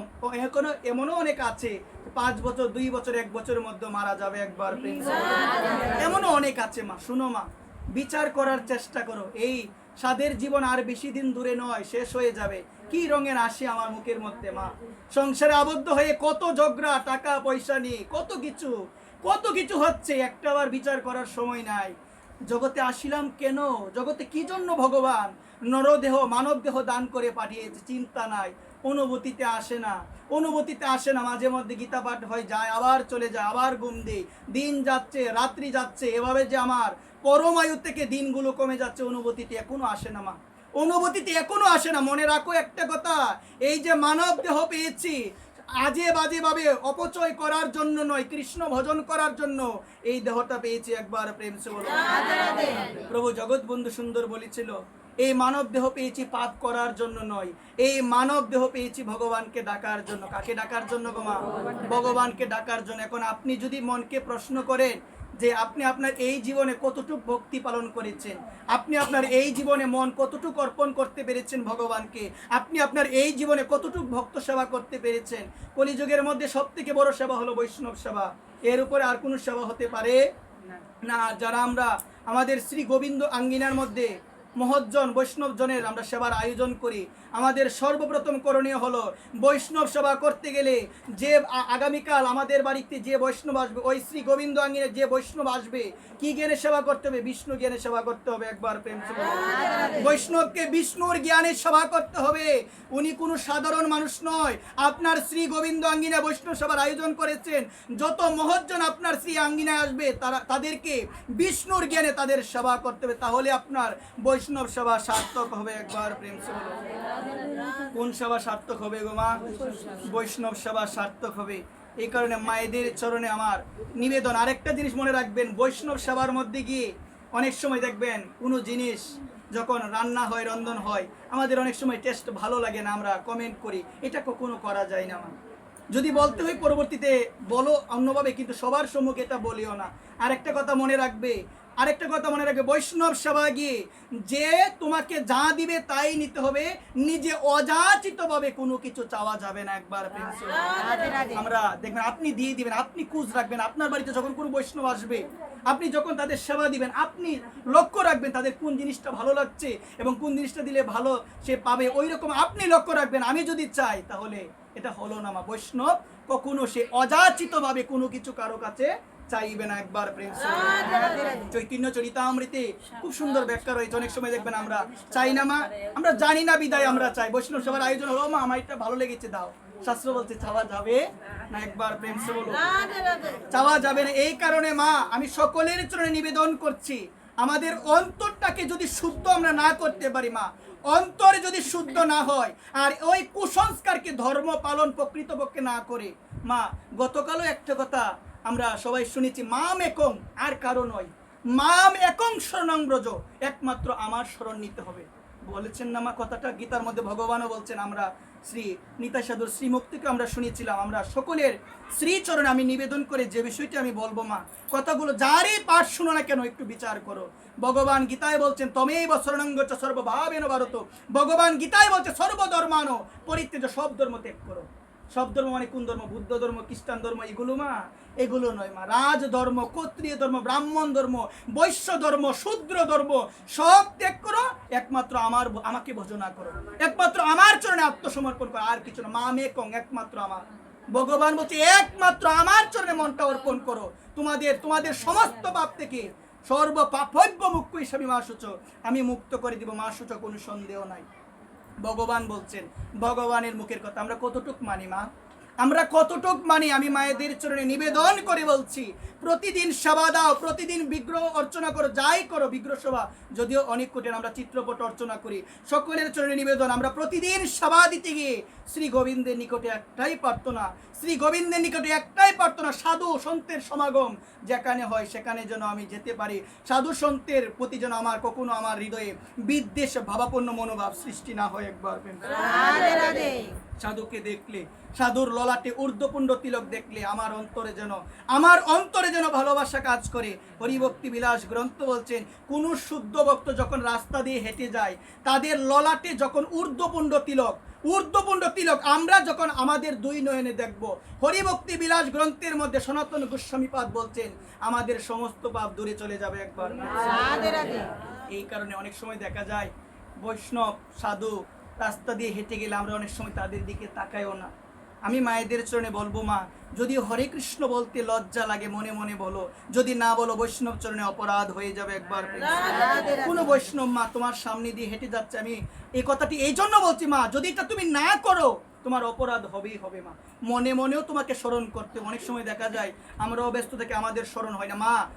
যদি না করি কার ভিতরে কি আছে আমি কি জানি? আমি বলবো ও কি আর কিসের বৈষ্ণব? শোনো মা, বিচার করো মা, কথাটা বুঝতে হবে কার ভিতরে কি আছে এটা বোঝা যায় না, একমাত্র আমার গোবিন্দই জানে, একমাত্র আমার রাধারানী জানে। কিন্তু আমাদের করণীয় হলো সবাইকে ভালোবাসতে হবে, সবাইকে সম্মান করতে হবে। সবার ভিতরে ভগবান আছে এই বিশ্বাস, সবার ভিতরে কে আছে মা? বিশ্বাস আছে মা। আমার ভগবান গীতায় বলছে ঈশ্বর সর্বভূতানাম হৃদেশ অর্জুন তিষ্ঠতি। হে অর্জুন, আমি সকলের হৃদয়ে আছি, আমি সকলের হৃদয়ে আছি। এই কারণে এই ভক্ত মেলায় যখন আমরা সবাই মিলে আসি, দেখবেন আমরা আলিঙ্গন করি না মা? এটাও কিন্তু ভালোবাসার একটা প্রকাশ। অনেক সময় অনেকে আবার না করে কিনা বলো সবাই মা? শুনো, আমার মহাপ্রভু শিক্ষা দিয়ে গিয়েছেন, ব্রাহ্মণ চণ্ডাল করে কোলাকুলি, কবে বা ছিল এই সব রঙ্গ। আগে কিন্তু আমার মহাপ্রভু আসার পূর্বে তখন কিন্তু ওই রকম ব্যবস্থা ছিল না। উচ্চ বর্ণের মানুষ নিম্ন বর্ণের মানুষকে আলিঙ্গন করতো না, তারা দেখতোই না, দেখলে বলতো তারা অসুচি হয়ে গিয়েছে। ওই রকম একটা ব্যবস্থা তখন সমাজ ব্যবস্থা ছিল। কিন্তু আমার মহাপ্রভু আসার পরে এই যে নারী পুরুষ সবাই মিলে, সেখানে উচ্চ বর্ণের মানুষও আছে, এই জায়গার মধ্যে নিম্ন বর্ণের মানুষও আছে, সবাই মিলে সমবেত হয়ে আমার প্রাণ গোবিন্দের কথা শুনছে। একবার প্রেম, আমরা অনেক সময় দেখবেন আলিঙ্গন করি না, আমরা বলি করতে নাই। বলে আমার কানে আসে অনেক সময় এরকম কথা। আমি বলি কি, আমার মহাপ্রভু করেছে। বাসুদেব ঘোষ নামে আমার মহাপ্রভুর এক ভক্ত ছিল, যার সারা অঙ্গের মধ্যে গলিত কুষ্ঠ ছিল। কি ছিল গো মা? বাসুদেব ঘোষের সারা অঙ্গের মধ্যে গলিত কুষ্ঠরোগ। ওই বাসুদেব ঘোষের অঙ্গ থেকে যখন গলিত কুষ্ঠরোগ, যখন একটা পোকা মাটির মধ্যে পড়তো, সেই পোকাটাকে তার শরীরে আবার তুলে নিত। যদি পড়ে যায় মাটির মধ্যে, সেই পোকাটা যদি মারা যায়, ভক্ত কিরকম হয় গো মা? একটা জীবকে মারতে চাইবে না মা, কোনো জীবকে মারতে চাইবে না, কারণ তারা জানে প্রত্যেকের ভিতরে ভগবান আছে। আজকে বাসুদেব ঘোষ, তার সারা অঙ্গের মধ্যে গলিত কুষ্ঠরোগ, এই কুষ্ঠরোগ হয়ে পোকা ধরে গিয়েছে। ওই পোকা যখন মাটিতে পড়ে যায়, সেই চিন্তা করে ওই পোকাটা যদি মাটিতে পড়ে যাওয়ার পর যদি মারা যায়, তাহলে তো আমার পাপ হবে। ওই কারণে পোকাটা মাটিতে পড়ে যাওয়ার পরেও ওই পোকাটা আবার শরীরের মধ্যে তুলে নিয়ে একবার প্রেম সে বলে কত বড় ভক্ত। ওই বাসুদেব ঘোষ যখন শুনতে পেল তাদেরই এলাকার মধ্যে একজন সন্ন্যাসী এসেছে, যার নাম হলো কলিযুগ পাবন অবতার শ্রীকৃষ্ণ চৈতন্য মহাপ্রভু। যখন শুনতে পেল একজন সন্ন্যাসী এসেছে, বাসুদেব ঘোষ আমার মহাপ্রভুর সঙ্গে সাক্ষাৎ করার জন্য গিয়েছিল, যাওয়ার পরে শুনতে পেল আমার মহাপ্রভু নাকি চলে গিয়েছে। ওই কথা শোনার পরে মা দুইটা বাহু তুলে আজকে কাঁদছে। হা গো, হ্যাঁ কৃষ্ণ বলে আজকে কাঁদছে বাসুদেব ঘোষ, যে প্রভু তুমি এসেছিলে আমাদের এলাকার মধ্যে, কিন্তু আমাকে কৃপা না করে, আমাকে দর্শন না দিয়ে তুমি চলে গিয়েছো। যখন ক্রন্দন করছেন আমার মহাপ্রভু কলিযুগ পাবন অবতার, ওই বাসুদেব ঘোষের সামনে আমার মহাপ্রভু প্রকটিত হয়ে তাকে আলিঙ্গন করেছিল। একবার যখনই আলিঙ্গন করেছিল মা, তার সারা অঙ্গের মধ্যে ছিল গলিত কুষ্ঠরোগ। আলিঙ্গন করার সঙ্গে সঙ্গে সমস্ত কুষ্ঠবেদী ভালো হয়ে গিয়েছে। আজকে আমার মহাপ্রভু এই জায়গার মধ্যে তিনি কিন্তু শিক্ষা দেয় নাই, তার সারা অঙ্গের মধ্যে গলিত কুষ্ঠ ছিল, কিন্তু আমার মহাপ্রভু আমার প্রেমের ঠাকুর গৌরহরি তাকে আলিঙ্গন করেছে। মা জানো, আলিঙ্গন করার পরে পরে বাসুদেব ঘোষের এই কুষ্ঠ দূরে চলে গিয়েছে। তখন বলেছিল আমার প্রভুকে, প্রভু আমার দেহটা তো এখন অনেক সুন্দর হয়ে গিয়েছে, আমার দেহটা অনেক সুন্দর হয়ে গিয়েছে, এখন যদি আমার মধ্যে সৌন্দর্যের অহংকার চলে আসে, এখন যদি আমার মধ্যে সৌন্দর্যের অহংকার চলে আসে, তখন আমার মহাপ্রভু বলছেন সর্বদা হরিনাম করো। মা আমার মহাপ্রভু কি বলতে, সর্বদা কার নাম করো? সর্বদা হরিনাম করো। অহংকার অভিমান তোমাকে গ্রাস করতে পারবে না মা, অহংকার গ্রাস করতে পারবে না। আজকে ভক্ত যদি মা ভক্তের মতো হয়, দেখো ভক্ত যদি ভক্তের মতো হয়, আমার মহাপ্রভু তার কৃপা থেকে তাকে বঞ্চিত করে না। আজকে মা এই জায়গার মধ্যে ধরো মা, আমার হাতের মধ্যে একটু আঘাত রয়েছে, সেটা কাটা হতে পারে, বিভিন্ন কিছু হতে পারে, বা সেটা আপনি ঘৃণা করে আমি আলিঙ্গন করতে গেলেও আপনি অনেক সময় নাও করতে পারেন, অনেকেই করে না, আছে কিনা বলেন সবাই। আজকে আমার মহাপ্রভু আলিঙ্গন দিয়েছিল কাকে? ওই বাসুদেব ঘোষ, যার সারা অঙ্গের মধ্যে ছিল গলিত কুষ্ঠ। যখনই আলিঙ্গন করলো মা ভালো হয়ে গিয়েছে, তখন সে বললো আমার মধ্যে যদি সৌন্দর্যের অহংকার আসে, এখন তো আমি অনেক সৌন্দর্য হয়ে গিয়েছে, আমার মধ্যে অনেক সৌন্দর্য চলে এসেছে। তখন বলেছিল সর্বদা কার নাম করো? সর্বদা ভগবানের নাম করো। অহংকার তোমাকে কখনো গ্রাস করতে পারবে না, একবার গ্রাস করতে পারবে না। এই কারণে মা অনেক সময় ভজন করতে গিয়ে আমাদের মধ্যে অহংকার আসে কিনা বলো সবাই। আমার পূজ্যপাদ শ্রী শ্রী 108 বিনোদ বিহারী দাস বাবাজি মহারাজ উনি বলেন, ভজন করতে গিয়ে যখন অহংকার চলে আসে, সারা জীবনের ভজন যেন নষ্ট হয়ে যায়। একবার সারা জীবনের ভজন নষ্ট হয়ে যায়। এমনও অনেক মানুষ আছে, একটু ভগবানকে ডাকে, একটু ভগবানের নাম করে, হয়তো বেশি ডাকে, কিন্তু মনের মধ্যে অহংকার। এরকম লোক আছে কিনা বলো সবাই মা? অনেকেই আছে মা। আমি সকলের চরণে নিবেদন করি, এটাই বলি মা, ভজন যতটুকু করো কি মা, মনের মধ্যে যেন বিন্দু পরিমাণ কোনো ধরনের অভিমান না আসে মা। কি না আসে গো মা? অভিমান না আসে। সর্বদা দীনতা রাখো মা, কিছুই জানি না, কিছুই পারি না, রাধারানী তুমি কৃপা করো, তোমার সেবা রাধারানী আমি কিভাবে করব, তুমি কৃপা করে আমাকে জানাও, তুমি দয়া করে রাধারানী তোমার সেবা কিভাবে করতে হয় তুমি আমাকে জানাও, একবার প্রেম সে। আর সর্বদা আমার করুণাময়ী রাধারানীর কাছে একটাই প্রার্থনা, সর্বদা আমার করুণাময়ী রাধারানীর কাছে একটাই প্রার্থনা, রাধারানী তুমি দয়া করো বাবা, রাধারানী তুমি কৃপা করে। মালাটা নিয়ে কথা হয় বেশি মা, রাধারানী তুমি দয়া করো, রাধারানী তুমি কৃপা করো, কারণ মা রাধারানীর কৃপা বিনে গোবিন্দের কৃপা কখনো পাওয়া যায় না। রাধা ভজনে যদি রতি নাহি বেলো, কৃষ্ণ ভজন তবু অকারণে গেল। বলছেন কি, রাধা ভজনে যদি তোমার রতি না থাকে মা, কৃষ্ণ ভজন তোমার অকারণ হয়ে যাবে। এই কারণে সকলের চরণে আমার নিবেদন থাকবে মা, সকলের চরণে নিবেদন, কখনো যেন বিন্দু পরিমাণ আমাদের হৃদয় অভিমান না আসে, অভিমান শূন্য হয়ে লৌহ কৃষ্ণের নাম। কি শূন্য হয়ে গো? অভিমান শূন্য হয়ে লৌহ কৃষ্ণের নাম। পিছনে কলি চলে এসেছে মনে হয়, এদিকে কলি চলে এসেছে, কিছু করার না, এটা হয়, কিছু করার না। আমি সকলের জন্য নিবেদন করি একটাই কথা আমি নিবেদন করে বলি, একটু শোনার চেষ্টা করি। এই মালা নিয়ে কথা হয়, বিভিন্ন কিছু নিয়ে কথা হয়, আপনারা বলবেন তোমার কথা তুমি বলে যাও, কিন্তু আমার একটা জিনিস কাজ করে, কেউ যদি আমার কথা না শুনে আমি বলে কি করব মা? আমার কষ্ট হচ্ছে, গরম লাগছে, আমি বলে কি করব? এই কারণে সকলের জন্য নিবেদন, একটু চিন্তা করো। সারাদিন কথা বলি, সংসারে থাকতে গেলে সারাদিন কথা হয়, আমিও সংসারে আছি, আমি জানি সারাদিন বিভিন্ন ধরনের আলাপ আলোচনা হয় না মা? তো এই জায়গায় কি আমার ভগবানকে দেওয়া যায় না সময়টা? দেওয়া যায় কি না? দেওয়া যায়, আওয়াজ নাই, দেওয়া যায়। তারপরে এরকম অবস্থা। আমি একটা কথা বলে শেষ করি, আমি ভক্ত হয়ে গিয়েছি, আমাকে যমরাজ ধরবে না, আমাকে ধরবে না মা যমরাজ? অবশ্যই ধরবে মা। আমি তিলক দিলাম, ধরবে না আমাকে? ধরবে মা। এত সহজ বিষয়টা না মা, এটা বলা যায় আচরণের মাধ্যমে মা, এটা বোঝা যায় আচরণের মাধ্যমে। আমি তিলক দিলাম, কত কিছু করলাম, শাস্ত্রের কথা বলতে হয়, তিলক দিলাম, কত কিছু করলাম, একটু পরে আমি উঠে গেলাম, আমার নামে নিন্দা, আমার নামে সমালোচনা, আমার মন পরিষ্কার না। মন পরিষ্কার না হলে তো এগুলো হয় মা, হয় কিনা বলেন সবাই মা? হয়। এই কারণে নিবেদন মা, এত সহজ নয়, নাচিয়া গাইয়া তবু তারা যায় নরকে। এইটা যদি আপনি সারাদিন ভাবেন, আপনার নরকের ভয় থাকবে। একবার প্রেম সে বলেন, আপনার নরকের ভয় থাকবে। এই কারণে বলছি কি, যমরাজ হলো পরম বৈষ্ণব না মা? কিন্তু আপাতত ভাবে যখন তিনি জীবদের শাস্তি দেয়, তখন কিন্তু তাকে বৈষ্ণব বলা যায় না, রূপটা পরিবর্তন করে, কিন্তু মনে থাকে কৃষ্ণ ভক্তি মা। এই কারণে বৈষ্ণবতা যমক তমক কত কিছু আমরা বলি, অমুক তমুক অনেক কিছু বলছি, যেমন তেমন কত উদাহরণ আমরা দেই না মা? কিন্তু মনে রাখো, দেবাদিদেব মহাদেব ভূত পেট শ্মশানে থাকে, তার মানে তিনি কি বৈষ্ণব না মা? তার অন্তরে আছে কি? তার কৃষ্ণ প্রেম। অন্তরে কি আছে সবাই বলো? অন্তরে কি আছে? কৃষ্ণ প্রেম। মনোযোগ সহকারে শুনো। অর্জুন ভগবানের পরম ভক্ত, কিন্তু যে অর্জুন কুরুক্ষেত্রে যুদ্ধের মধ্যে যুদ্ধ গ্রহণ করেছে, তাকে দেখলে কি মনে হবে সে বৈষ্ণব? হবে কি? হবে না। কেন? মনে কৃষ্ণ প্রেম, কিন্তু আচরণটা একটু চেঞ্জ হয়েছে। ঠিক সেই রকম আমাদের কি হয় যে মা, মনে আচরণ ভালো নেই, কিন্তু বাইরের আচরণ ভালো। একবার প্রেম সে বলেন। আমাদের দশা ঠিক এই রকম, আমাদের দশা ঠিক এই রকম। কিন্তু দেবাদিদেব মহাদেব, যমরাজ, অর্জুন, তাদের লক্ষ্য করেন, যমরাজ শাস্তি দেয় না মা, কিন্তু তার অন্তরে আছে কি গো মা? কৃষ্ণ প্রেম। শাস্তি দিচ্ছে যদিও, তার ভিতরে আছে কৃষ্ণ প্রেম, তার বাহিরের যে আবরণটা, তিনি শাস্তি দিচ্ছেন, তার কাজ। কিন্তু ভাগবতী বলছেন 12 জন বৈষ্ণবের মধ্যে একজন পরম বৈষ্ণব হলো যমরাজ। একবার প্রেম। আরেকজন হচ্ছে দেবাদিদেব মহাদেব শম্ভু, তিনিও বৈষ্ণব, কিন্তু আপাতত ভাবে তার ভিতরটা কৃষ্ণ প্রেমে পরিপূর্ণ, কিন্তু বাহিরে সেগুলো দেখলে আমাদের মনে হয় সে কিসের বৈষ্ণব। কিন্তু এই জায়গার মধ্যে দৃশ্যমানীয় কথা হলো, তিনি হচ্ছে পরম বৈষ্ণব ইয়ানাম যথা শম্ভু।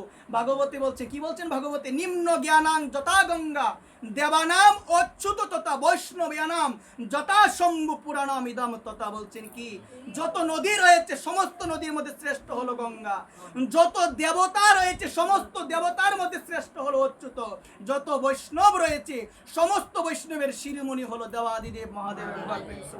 যত গ্রন্থ রয়েছে, যত পুরাণ রয়েছে, সমস্ত পুরাণের মধ্যে শ্রেষ্ঠ হলো তমাদিদেব করুণানিধনম তমাল বর্ণম সহিতবতরম অপার সংসারং সমুদ্র ক্ষেত্রং বজামহে শ্রীমদ ভাগবতম স্বরূপম।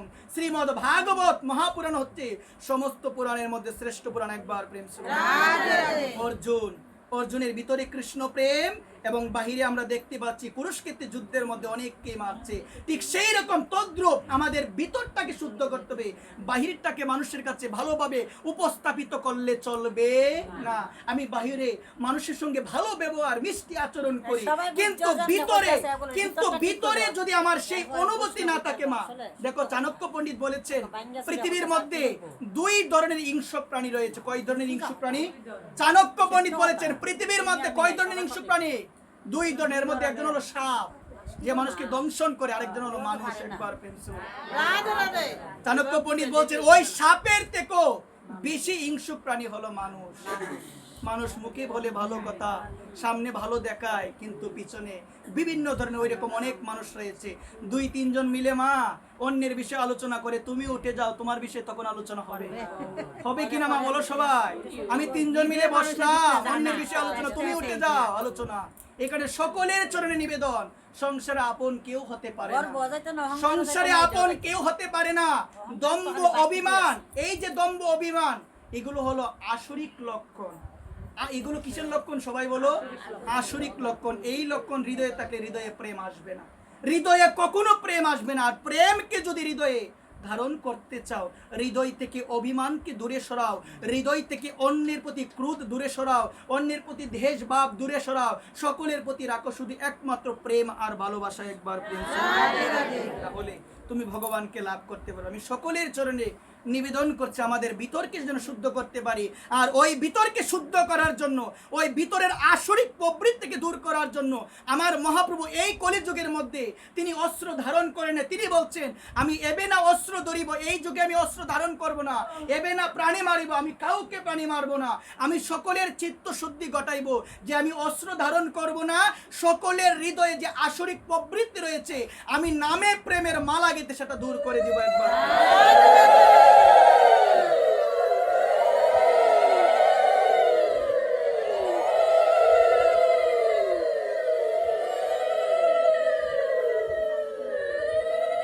সকলের চরণে আমার নিবেদন, বেশি বেশি নাম করতে থাকো, বেশি বেশি নাম করতে থাকো। হৃদয়ে যত ময়লা রয়েছে আস্তে আস্তে নাম প্রভুর কৃপাতে দূর হয়ে যাবে। কি বলছে জানো মা? চৈতন্য চরিতামৃত গ্রন্থের মধ্যে বলছেন যে কলিযুগে নাম রূপে কৃষ্ণ অবতার, নাম হইতেই হয় সর্বজগত নিস্তার। চৈতন্য চরিতামৃত বলছেন যে এই কলিযুগের মধ্যে আমার ভগবান তিনি নাম রূপে অবতরণ করেছেন। ওই নামকে আশ্রয় করো, এই নাম প্রভুর কৃপাতে একদিন না একদিন তোমার হৃদয় পরিমার্জিত হয়ে যাবে, শুদ্ধ হয়ে যাবে। বলো সবাই জয় নিতাই গৌর হরিবল। ভগবানের কথা এখানে বিশ্রাম দিব। বিশ্রাম দেওয়ার পূর্বে সকলের জন্য নিবেদন, মনটাকে শুদ্ধ রাখো, মৈত্রী ভাব, সকলের প্রতি প্রেম ভাব রাখো, নির্মাণ মোহা জিত সঙ্গ দোষা অদাত্ম নিত্য বিনিবৃত্ত কামা দ্বন্দ্বই বিমুক্ত সুখ দুঃখ সঙ্গই গচ্ছন্ত মোরা পদম অভ্যয়ম তৎ। বলছেন পদম পদ, শুনো মা, এই জায়গার মধ্যে বলছে পদম অভ্যয়ম তৎ। সেই পরম পদকে যদি লাভ করতে যাও তাহলে কি করতে হবে? নির্মাণ মোহ কি?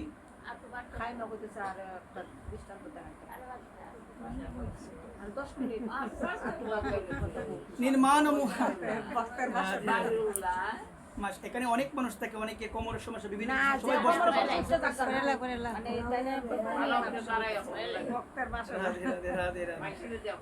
আমি বলতে পারি অসুবিধা নেই, রাধে রাধে। শুনো, এই জায়গার মধ্যে কথাগুলো শোনো মা। নির্মাণ ও মোহাজিত সঙ্গ দোষা, আমার প্রভু বলছেন একটু বিচার করো। আমি এই কথাটা বলছি বলে শেষ করছি। আমার প্রভু অনাদিরাদি গোবিন্দ, এটার নাম কি গো মা? এটার নাম কি? সবাই বলো, আওয়াজ দিয়ে বলো, নাম কি? আওয়াজ নাই মা, বলবা না তোমরা পিছনে? শ্রীমদ আপনাদের সকলের গলার আওয়াজ থেকে আমার গলার আওয়াজ বেশি।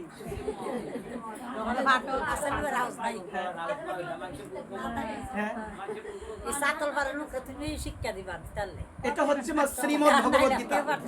একটু বিচার করো মা, এটার নাম কি? সবাই শোনো, আমি 6টা কথা বলবো গীতা থেকে। এটার নাম কি মা? শ্রীমদ ভগবত গীতা। এই গীতার মধ্যে আমার প্রাণ গোবিন্দ 6টা প্রতিজ্ঞা করেছে। কয়টা প্রতিজ্ঞা?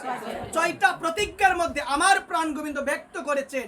ওই 6টা প্রতিজ্ঞার মধ্যে আমার প্রাণ গোবিন্দ বলছেন এই কাজ করলে আমার চরণ পাওয়া যায়। এর মধ্যে প্রথম প্রতিজ্ঞা করেছেন আমার প্রাণ গোবিন্দ 8ম অধ্যায়, যে অধ্যায়ের নাম হলো অক্ষর ব্রহ্মযোগ। 7 নং শ্লোকে আমার প্রভু বলছেন তস্মাৎ সর্বেষু কালেষু মাম অনুস্মর যুদ্ধচ মই অর্পিত মনোবুদ্ধি মাম এব এষ্য ন সংশয়। আমার প্রভু বলছেন কোনো সংশয় না। ওমা কি নাই গো? কোনো সংশয় না। আমার প্রভু বলছেন তস্মাৎ সর্বেষু কালেষু, এ অর্জুন তুমি সতত আমার চিন্তা করো। কি বলছেন? মাম অনুস্মর, অর্জুন তুমি যুদ্ধ করে যাও, সর্বদা তুমি আমাকে স্মরণ করো। মই অর্পিত মনোবুদ্ধি, তোমার মন এবং বুদ্ধি তুমি আমাকে দিয়ে দাও। কি দিতে হবে গো মা? মন আর বুদ্ধি দিতে হবে। কলিযুগের মধ্যে আমাদের বুদ্ধি বেশি না কম? কোন বুদ্ধিটা বেশি? সুবুদ্ধি না কুবুদ্ধি? আমাদের প্রত্যেকের হৃদয়ে কুমতি রয়েছে মা। আমাদের প্রত্যেকের হৃদয়ে কুমতি রয়েছে, ওই কুমতিকে ধ্বংস করতে হবে। কুমতি কি করতে হবে মা? ধ্বংস করতে হবে। কুমতিকে যদি ধ্বংস করতে চাও, সর্বদা প্রাণ গোবিন্দের নাম করো, সর্বদা প্রাণ গোবিন্দকে দাও। কিন্তু কলিযুগের মধ্যে আমাদের হৃদয়ে সুমতি কমে গিয়েছে, কুমতির পরিমাণটাই অনেক অনেক বেড়ে গিয়েছে, যার কারণে আজকে আমাদের এহেন দুর্দশা, আমাদের সমাজে এহেন দুর্দশা। এই কারণে বলছি কি, হৃদয় থেকে কুমতিকে দূরে সরাও, হৃদয়ের মধ্যে সুমতি রাখো, ওই সুমতিকে বিবাহ দাও আমার প্রাণ গোবিন্দের সঙ্গে। একবার প্রেম। সুমতিকে কার সঙ্গে বিবাহ দিতে হবে? আমার প্রাণ গোবিন্দের সঙ্গে। আমার প্রাণ গোবিন্দ শ্রীমদ্ ভগবত গীতার মধ্যে বলছেন, মন বুদ্ধি তাকে দিতে হবে। মন বুদ্ধি কাকে দিতে হবে মা? দিতে হবে ভগবানকে। মা তোমার বলতে এই জগতে কিছু আছে, আমার বলতে এই জগতে কিছু আছে মা? কিছু নেই। আমরা সবাই জানি মা, দেখবে অনেক সময় আমাদের মধ্যে ওই রকম অহংকার আসে, অর্থের অহংকার, আমাদের জনের অহংকার, আমাদের রূপের অহংকার, আমাদের কত পরিমাণে অহংকার আসে। সেবা দিতে গিয়ে অহংকার আসে, আসে কিনা মা? সেবা দিতে গিয়ে অহংকার আসে মা। এই জায়গার মধ্যে বিচার করো, যারা প্রকৃতপক্ষে শুদ্ধ ভক্ত, তারা একটাই কথা বলে, প্রভু এই জগতে যা কিছু দেখতে পাচ্ছি সবকিছুর মালিক হলে তুমি, তোমাকে দেওয়ার মতো আমার কোনো কিছু নাই। আছে কি মা ভগবানকে দেওয়ার মতো? কি দিবে মা? টাকা পয়সা, তুমি কিছু টাকা পয়সার মালিক হতে পারো আপাতত ভাবে, কিন্তু এই বিশ্ব ব্রহ্মাণ্ড, এই চরাচর জগতের মালিক হলো একজন, তিনি কে? আমার প্রাণ গোবিন্দ। তিনি হলো সবকিছুর মালিক, তাকে দেওয়ার মতো কিছু নাই। কিন্তু ভগবান গীতার মধ্যে একটা জিনিস বারবার চাচ্ছে মা। কয়টা জিনিস গো মা? ভগবান চাই, অথচ দিতে পারি না মা। মা ভগবান চাইলে, আমাদের প্রিয়জন যদি কিছু চাই, আমরা দেই না গো মা। ও মা চাই, দেই না কিনা বলো? সবাই দেই কিনা? সবাই দেই মা। তে আজকে প্রিয়জন চাইলে দেই, তো আমাদের আসল প্রিয়জন কে গো মা? তাহলে তিনি যে চাচ্ছেন তাকে কি আমি দেই? শুনো মা, প্রিয়জন একমাত্র ভগবান। সংসারে কেউ প্রিয়জন হতে পারে না, সবাই হলো প্রয়োজন।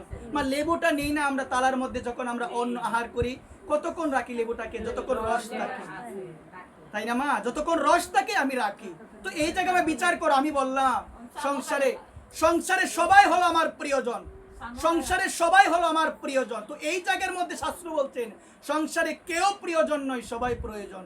প্রয়োজন ছাড়া কেউ তোমাকে ভালোবাসবে না।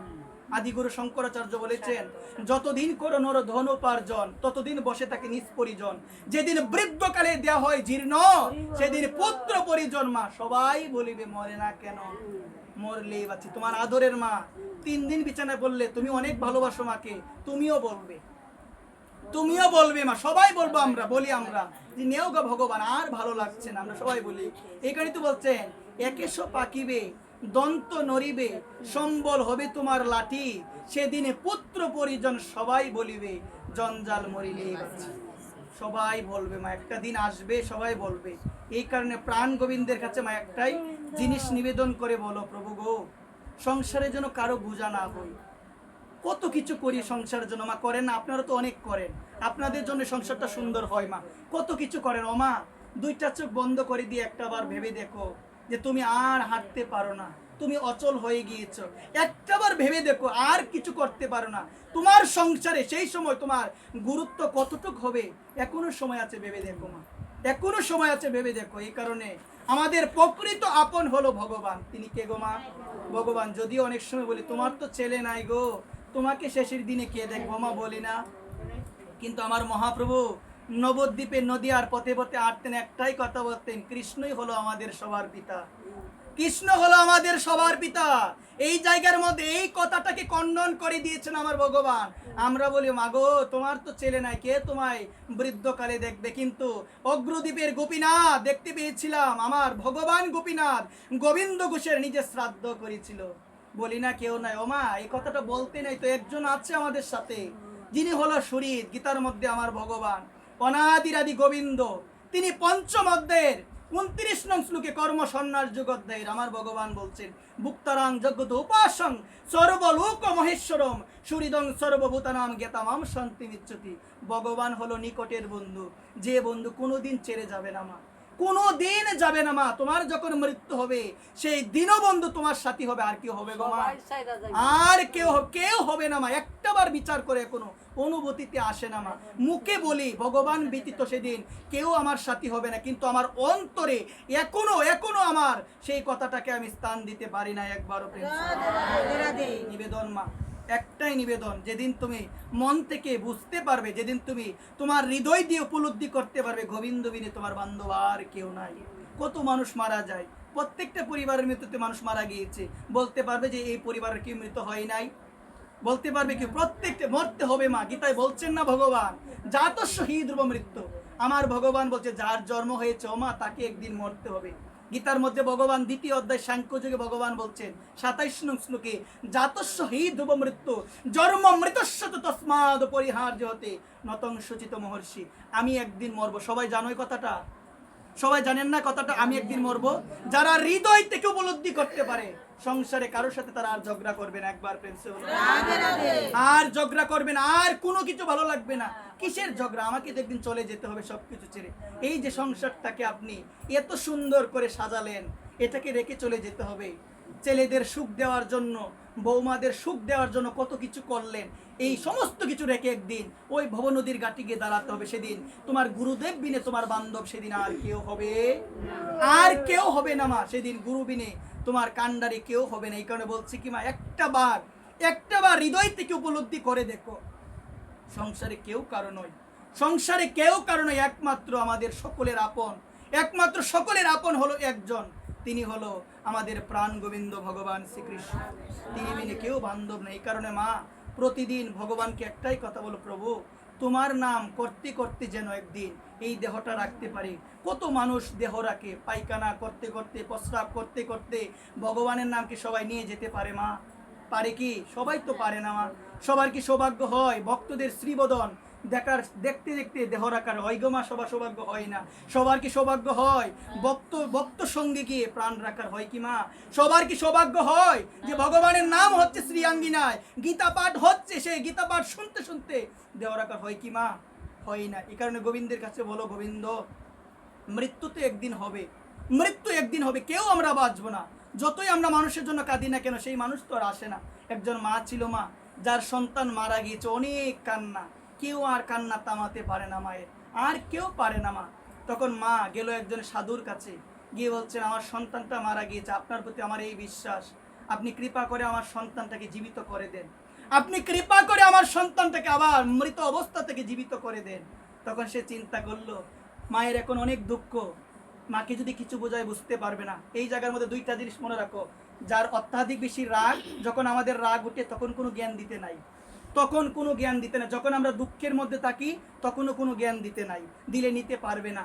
অনেক সময় আমি লক্ষ্য করে দেখি অনেক মানুষ যখন দুঃখে ভারাক্রান্ত হয়ে থাকে, একদম দুঃখের মধ্যে পরিমগ্ন হয়ে আছে, তাকে জ্ঞান দিলে সে ধরে রাখতে পারবে না। আজকে মা কান্না করতে করতে সাধুকে বলল, আমার আদরের সন্তান মিনে আর কেউ নাই, মারা গিয়েছে, আপনার প্রতি আমার এই বিশ্বাস, আপনি তাকে কি করবেন? আপনি তাকে আবার জীবিত করে দেবেন। বলছে মা আমি জীবিত করতে পারি, একটা কাজ তোমাকে করতে হবে। তোমাকে একজনের বাড়ি থেকে গিয়ে, একজন না মানে একজনের বাড়িতে গিয়ে তোমাকে শস্য আনতে হবে, মানে সরিষা আনতে হবে। শুনো মনোযোগ সহকারে। এবং মা একটা শর্ত রয়েছে, সরিষা এমন একজনের বাড়ি থেকে আনতে হবে যে বাড়িতে কোনো মানুষ মৃত্যুবরণ করে না। একবার কিভাবে বোঝাতে হয় শুনো, যে বাড়িতে কেউ মৃত্যুবরণ করে না। মা গেল শুনে, সকলের বাড়িতে যায়, বলছে ও মা সরিষা আছে গো, বের আছে, সরিষা নিয়ে আসে। বলছে একটা শর্ত, তোমাদের বাড়িতে কেউ কি মৃত্যুবরণ করেছে? তো মা এমন কোন ঘর দেখাতে পারবেন যে ঘরের মধ্যে কেউ মৃত্যুবরণ করে নাই? সবাই, প্রত্যেকটা ঘরে গেল, একই কথা যে মৃত্যুবরণ করেছে। আবার আসলো, বুঝতে পারলো সাধু আমাকে কি বোঝাতে চাইলো। আর ভগবানও তো বলছেন, কবিও তো বলছেন, জ্বর মিলে মরিতে হবে, অমর কি কুতাব হবে, কেউ চিরদিন থাকতে পারবে না। এই রঙের ভালোবাসা চিরদিন থাকবে না, এই রঙের পৃথিবীর মধ্যে চিরদিন কেউ থাকতে পারবো না, সবাইকে চলে যেতে হবে। এমন কিছু করে যাও, এমন কিছু করে যাও, ভালো ব্যবহার করে যাও, যে ব্যবহারের মাধ্যমে তুমি চলে যাবে, কিন্তু তোমার ব্যবহার মানুষের মনে তোমাকে বাঁচিয়ে রাখবে। একবার প্রেম। আজকে আমার মতো একটা খারাপ মানুষ, আমি যদি মারা যাই, মানুষ বলবে হয়তো খারাপ ছিল, অনেক খারাপ, মারা গিয়েছে, বলে না মা? আমরা তো শুনি, বলে কথা। কিন্তু মা যে মানুষটা ভালো, মা কিছুদিন পূর্বে একজন ব্যক্তি মারা গিয়েছে আমাদের চাতলপাড়ের মধ্যে, যিনি ধর্মের প্রতি অনেক ভালো মনোভাবী ছিল, জানাম শ্রী শম্ভু শেখর রায়। শম্ভু দাদা মারা গিয়েছে, অনেক ভালো মানুষ ছিল, আমার দেখাতে অনেক ভালো মানুষ। তো তিনি মারা গিয়েছে। আমরা কিন্তু অনেকেই বলছি অনেক ভালো মানুষ ছিল, ধর্মের প্রতি এতটুকু ভালো মনোভাব। আমরা যখন কোনো অনুষ্ঠান করার জন্য তার নিকট যেতাম প্রণামী আনার জন্য, তিনি প্রণামী দিয়ে বলতো শর্ট করলে আবার এসো, এই কথাটা কেউ বলে না। প্রণামী প্রণামী তুলতে গেলে বোঝা যায় মানুষের কতটুকু মনোভাব। প্রণামী তুলতে গেলে বোঝা যায় কতটুকু মনোভাব। যে দিতে পারে 500 টাকা সে দিয়ে 50 টাকা, এরকম লোক আছে না মা? অনেক আছে। বিচার করে না, একটাবার বিচার করে না। দিল অর্থ কে? ভগবান। নিতে সময় লাগবে, বেশি সময় লাগবে না। এই কারণে যথার্থ সাধু তারা বিষয়ের টাকাও নিবে না, বিষয়ের অন্ন গ্রহণও করবে না। বিষয়ের অন্ন খাইলে মলিন হয় মন, আর মন যদি মলিন হয়ে যায় সেই মলিন মনে কৃষ্ণর চিন্তা হয় না। দেখতে পেয়েছিলাম এক গুরুদেব গিয়েছিল। মায়েরা কি বিরক্ত হচ্ছে? আমি মায়ের জন্য বলছি, বিরক্ত হলে রেখে দিব মা। আমার মা যার আঙ্গিনে আজকে ভাগবত পাঠ, সে মা বলছে, এই কারণে আমি বলছি বেশি। মায়েদের চরণে আমার আবারও নিবেদন, শোনো মা। এক সময় এক গুরুদেব তার শিষ্য বিহারীকে নিয়ে যাচ্ছে, বলছে বিহারী চল তো ওর বাড়িতে চল, ধনী বাড়ি তো গিয়েছে, গুরুদেবের সঙ্গে গিয়েছে। তখন গুরুদেব যখন গিয়েছে, বিহারী এবং তার গুরুদেবকে ওই ধনী ব্যক্তি প্রণাম জানিয়েছে। প্রণাম জানানোর পরে গুরুদেবকে 1 টাকা দিয়েছে। কয়টা টাকা দিয়েছে সবাই বলে? 1 টাকা নিয়ে যখন বিহারী আর গুরুদেব চলে যাবে, প্রতিমধ্যে কিছু দূর যাওয়ার পরে গুরুদেব বলল, বিহারী রে তুই আমাকে আবার নিয়ে চল, তুই আমাকে আবার নিয়ে চল। বলছে কোথায় নিয়ে যাবো? বলছে ওর বাড়িতে আবার নিয়ে চল। বলছে কেন? ওর বাড়িতে তো এখন আসলাম। ওর বাড়িতে কেন আসলাম, কেন যাব? বলছেন ওর 1 টাকার কামড় আমি সহ্য করতে পারছি না, ওর 1 টাকার কামড় বিহারী আমি সহ্য করতে পারছি না, নিয়ে চল আমাকে। নিয়ে গেল। বলছে বাবা তুমি আসো। সে বেরিয়ে আসলো। বলছে বাবা আবার এসেছো? বলছে বাবা রে তোর টাকা তুই নে। বলছে বাবা কেন নিবে না? বলছে বাবা আমি 1 টাকার কামড় সহ্য করতে পারছি না। ও বাবা তোর এত টাকা, এত কামড় তুই কিভাবে সহ্য করিস, কিভাবে সহ্য করে? সেই জায়গার মধ্যে শিক্ষা দিল মা। টাকা হলে প্রতিষ্ঠা হয়ে গিয়ে ভুলে যায় ভগবানকে, ভুলে যায় গুরুদেবকে। যাবে না তো? টাকা যাবে গো মা? টাকা যাবে না। আমার বাবা প্রচুর অর্থ ইনকাম করেছে, বাবার হাতের মধ্যে অনেক ব্যাসলাইট, মারা গেল চিন্তা নাই তো, কান্নাকাটির মাঝখানেও ব্যাসলাইট আংটি খুলে রেখে দিবে। রেখে দিবে কিনা সবাই বলে? কিসের ভালোবাসা মা? যদিও সংসার করতে বলছে, সংসার করো, কাউকে ভালোবাসি না, ভালোবাসবে একজন, তিনি কে? সেটা দেখিয়েছিল জয়দেব। জয়দেব পদ্মাবতীর সঙ্গে সংসার করেছিল, কিন্তু মনটা দিয়েছিল তার আরাধ্য বিগ্রহ রাধা মাধবকে। তুমি সংসার করো, তুমি আমাকে বলতে পারো বাবা সংসারে কি তাহলে আমরা কাউকে ভালোবাসবো না? ওমা এই ভালোবাসার কথা বলা হয় নাই। সকলকে শ্রদ্ধা করবে, সকলকে শ্রদ্ধা করবে। কি জ্ঞানে? তোমার ভিতরে, তোমার অন্তরে যে ভগবান বিরাজমান, সেই ভগবান তার ভিতরে আছে। ঈশ্বর সর্বভূতানাম, সর্বভূতের মধ্যে সেই ভগবান আছে। সেই ভগবানকে ভালোবাসো, কিন্তু মনটা দাও একজনকে, তিনি কে? ভগবান। গীতায় বলছে মন মনা ভব। ও মা একটু আগে বলেছিলাম প্রিয়জন কিছু চাইলে দিতে হয়, তো প্রিয়জন কে গো আমাদের? আওয়াজ নাই, কে গো? কি চাচ্ছেন আমাদের কাছে? টাকা দাও, পয়সা দাও, ফল দাও, জল দাও, কি চাচ্ছে? মন দাও। দিব কি মন তাকে সবাই? যারা দিবেন তারা বলেন রাধে রাধে। দিবে না সবাই? প্রমাণ, আওয়াজ কর। সবাই দিবে। সকলের জন্য নিবেদন, আমার ভগবান, আমার ভগবান বলছেন মই অর্পিত মনোবুদ্ধি। ভগবান বলছে মই অর্পিত মনোবুদ্ধি, মন বুদ্ধি তাকে দিতে হবে। প্রথম প্রতিজ্ঞা। দ্বিতীয় প্রতিজ্ঞা ভগবান করেছে নবম অধ্যায় রাজবিদ্যা রাজগুজ্জযোগ 34 নং শ্লোক। ভগবান বলছে মন মনা ভব মদ ভক্ত মজ্জাদি মাম নমস্কুরু মাম এব এশ্বস যুক্ত এব আত্মনমত পরের মধ্যে। যুক্ত থাকো কার সঙ্গে?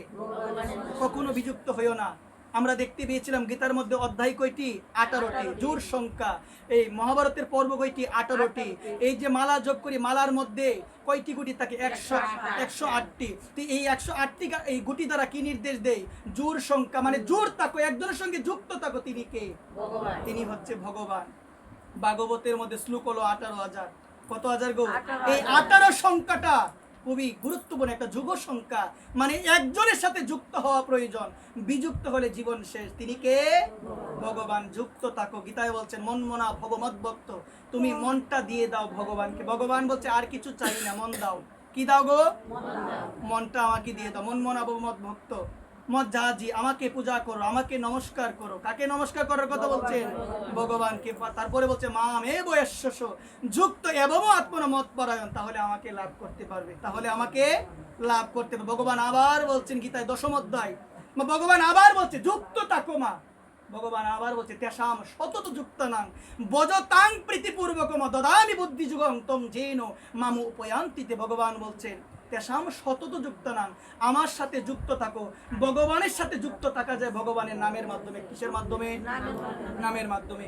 ভগবানের কথা শ্রবণের মাধ্যমে ভগবানের সাথে সতত যুক্ত থাকা যায়। তাহলে কাকে পাওয়া যায়? আমার কথা না, ভগবানের কথা এগুলো, ভগবানের কথা। ভগবান আবার বলছেন একাদশ অধ্যায়ের 55 নং শ্লোকে, যে অধ্যায়ের নাম হলো বিশ্বরূপ দর্শন যুগ। ভগবান বলছে মত কর্ম কিত মত পরম, মত ভক্ত সঙ্গ বর্জিত, নিবৈর সর্বভূতেষু যশমামিতি পাণ্ডব। ভগবান বলছে কি? মত কর্ম কিত মত পরম, সর্বদা আমার ভক্ত সঙ্গ করো। মত ভক্ত সঙ্গ বর্জিত, অভক্তের সঙ্গ করিও না। সঙ্গ বর্জিত, সঙ্গ বর্জন করো। যদি যেমন সঙ্গ করবে তেমন তুমি রঙ্গ প্রাপ্ত হবে। একবার প্রেম সে বলো। খারাপের সঙ্গ করলে খারাপ হবে, ভালোর সঙ্গ করলে ভালো হবে, এটা নিয়ম। ভক্তির সঙ্গ করলে ভক্ত হবে, বিষয়ের সঙ্গ করলে বিষয় হবে। সাংসারিক মানুষের সঙ্গ করলে সংসার সংসার সংসার করে নিচে গেল কাল, লাভ না হইল কিছু, ঘটিল জঞ্জাল। একবার প্রেম সে বলো। দিবারাত্র সংসার, আর কিছু নয়।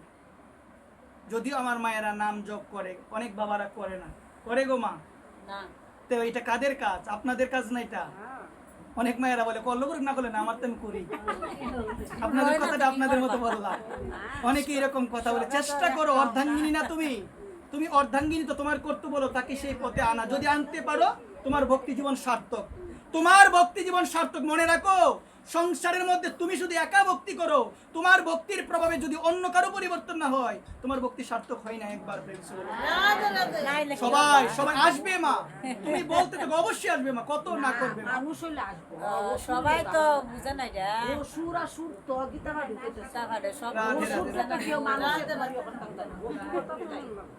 জয় নিতাই, জয় গৌর, জয় রাধেশ্যাম। তথাপি মায়েদের চরণে নিবেদন, মায়েরা ভালো জানে কার স্বামী কিরকম, এটা মায়েরা ভালো জানে।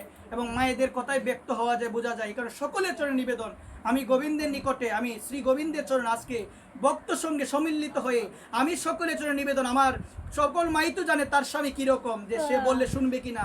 যারা শুনবে না তারাও আমার সঙ্গে এই প্রার্থনাটাকে সবাই মিলে আমরা করি। যাদের স্বামী কথা শুনি না, তাদের মঙ্গলের জন্য, তারা যেন কৃষ্ণ ভক্তি করে, তাদের মঙ্গলের জন্য শ্রীমতী করুণাময়ী রাধারানীর নিকটে এই প্রার্থনা। রাধারানী করুণাময়ী, রাধারানী যেন করুণা করে তাদেরকে সদ্বুদ্ধি দান করে। একবার রাধারানী যেন করুণা করে সদ্বুদ্ধি দান করে। সদ্বুদ্ধি মানে কি? শুধু অর্থের পিছনে ছুটলাম, ভগবানকে ডাকলাম, এটা অসৎ বুদ্ধি। এটা অসৎ বুদ্ধি। সদ্বুদ্ধি মানে হলো অর্থ উপার্জন করতে হবে, ভগবানকে সময় দিতে হবে, মালা জপ করতে হবে, সন্ধ্যা আদি করতে হবে। সৎ বুদ্ধি। এইভাবে অর্থ উপার্জন করলে দোষের নয়, এইভাবে সংসারে থাকলে দোষের নয়। বাবাদের জন্য বিশেষ কিছু করতে হয় না, তো মাঝে মধ্যে সাধু সঙ্গ, মানে সাধু সঙ্গ করো আর নাম জপটা কন্টিনিউ করো, এটা করতেই হয় মা। অপরাধ যে কতভাবে হয়, নাম জপ নিয়ে কত মানুষ কত কিছু বলে, বিশেষ করে পুরুষরাই তো বলে না গো মা, এই নাম জপ করে কি হয়, কত কিছু তো বলে কিনা সবাই বলে মা। পরিহাস কিন্তু আমরা ভগবানের, আমরা যদি মহাভারত অধ্যয়ন করি দেখতে পারি আমরা, আমার ভগবান কৃষ্ণ কখনো পরিহাস করতেন না। দেখবেন সমাজে অনেক মানুষ আছে পরিহাস করে না গো মা, এটা যে কত বড় মস্ত বড় পাপ বলার বাইরে। নাম নিচ্ছে, পরিহাস করছে, এই পরিহাস চলে গোবিন্দের চরণে অপরাধ হয়ে যাচ্ছে। একবার নিবৈর সর্বভূতিষু বলছেন কি, সর্বভূতের প্রতি প্রেম থাকবে, যশ মামিতি পাণ্ডব। তাহলে আমাকে লাভ করতে পারবে। কাকে লাভ করতে পারবে? আমাকে লাভ করতে পারবে। তারপরে আবার দ্বাদশ অধ্যায়, মা শেষ করে দিচ্ছি শুনো। দ্বাদশ অধ্যায় ভগবান আবার বলছে, দ্বাদশ অধ্যায়ের নাম কি আপনারা বলবেন? দ্বাদশ অধ্যায়ের নাম কি? যোগ্য কি যোগ? ভক্তি যোগ। একবার প্রেম সে বলো।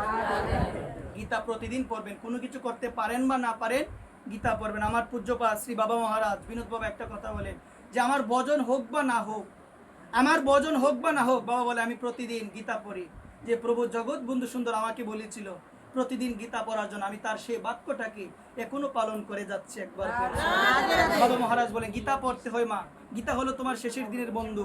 যেহেতু সর্বাণী কর্মাণি ময়ী সংন্যাস মৎপরা অনন্য এব যুগেন মাম দেহান্ত উপাসতে তেষা মহাম সমুদ্রতা মৃত্যু সংসার সাগরাত বাবা আমি ন চিরাত পার্থময়ী আবিষ্কৃত চেতসম। ভগবান বলছেন যে এই গীতারোপ নৌকা, এই গীতারোপ নৌকা শেষের দিনে তোমাকে ভব নদী পার করিয়ে দিবে।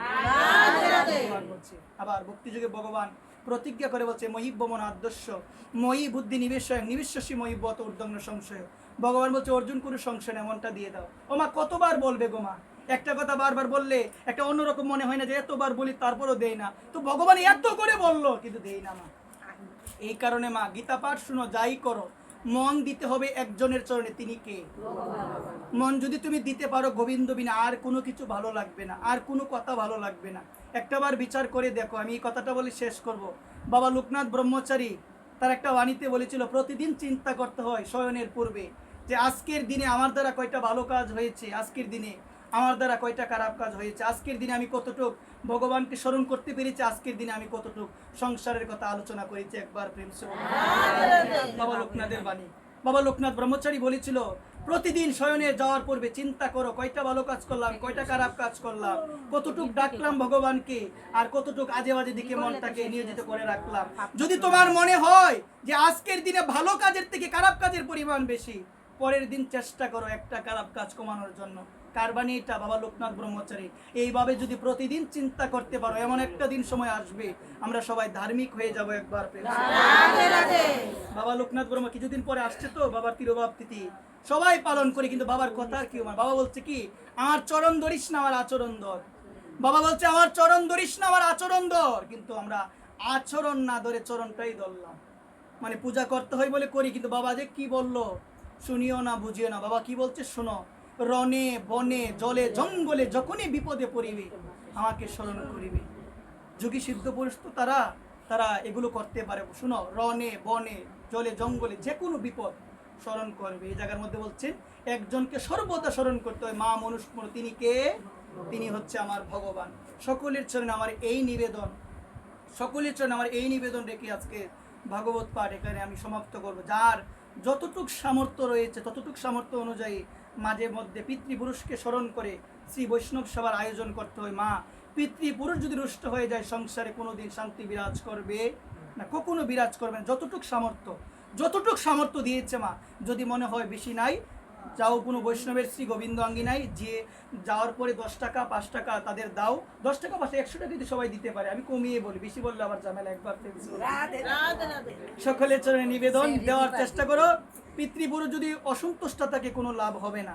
এই কারণে আমি সকলের চরণে নিবেদন করে আমি বলছি, আমাদের সমাজের মধ্যে বৈষ্ণব সেবার পরিমাণ অনেক কম কিনা সবাই বলে, সামর্থ্য অনেকেরই আছে, ডেলাডেলির জন্য এগুলো হয় না, এগুলো আমাদের সমাজে বেশি। এই কারণে সকলের জন্য নিবেদন। নরোত্তম ঠাকুর বলছেন, তিনি বলছেন চারিয়া বৈষ্ণব সেবা নিস্তার পেয়েছে কাবা। বৈষ্ণব সেবা ছাড়া কোনো নিস্তার নাই। কলিযুগের মধ্যে অন্যতম সেবা হলো কার সেবা? সবাই বলো। আমার মহাপ্রভু বলছেন সনাতনকে, কাকে বলছে গো? সনাতনকে বলছেন যে কি করতে হবে? বৈষ্ণব সেবা, জীবে দয়া, নামে রুচি, বৈষ্ণব সেবন, ইহা হইতে ধর্ম নাই। শুনো সনাতন, জীবে দয়া থাকবে, নামে রুচি, বৈষ্ণব সেবা, এই তিনটার উপর আর কোনো ধর্ম হতে পারে? আর কোনো ধর্ম হতে পারে না। জীবে দয়া মানে সকল জীবের প্রতি দয়া ভাব, তারপরে নামে রুচি, বৈষ্ণব সেবা। আর মায়েদের চরণে একটা নিবেদন রাখছি, আগামীকাল এখানে মনে হয় সেবার আয়োজন হবে। আমি সকলের চরণে নিবেদন করে বলছি, যারা সেই সেবার আয়োজন করেছেন একদম শ্রদ্ধাপূর্ণভাবে, একদম নিষ্কিঞ্চনভাবে সেই সেবা যেন সুন্দরভাবে পরিচালিত হয় সেদিকে খেয়াল রাখবেন। আর যারাই আমন্ত্রিত হয়ে আপনার শ্রী আঙ্গিনায় সেই বৈষ্ণবগুলো উপস্থিত হবে, তাদেরকে বিষ্ণুর জ্ঞানে সেবা করার চেষ্টা করবেন। জয় নিতাই গৌর হরি বল, জয় শ্রী রাধেশ্যাম, জয় নিতাই, জয় রাধে, জয় শ্রী রাধেশ্যাম। ভগবানের নিকটেই প্রার্থনা গৃহের পারমার্থিক মঙ্গল কামনায় আজকের ভগবানের মুখনিসৃত বাণী গীতা পাঠ সমর্পণ করে আজকের গীতা পাঠ এখানে সমাপ্ত করলাম। জয় নিতাই গৌর রাধে। ও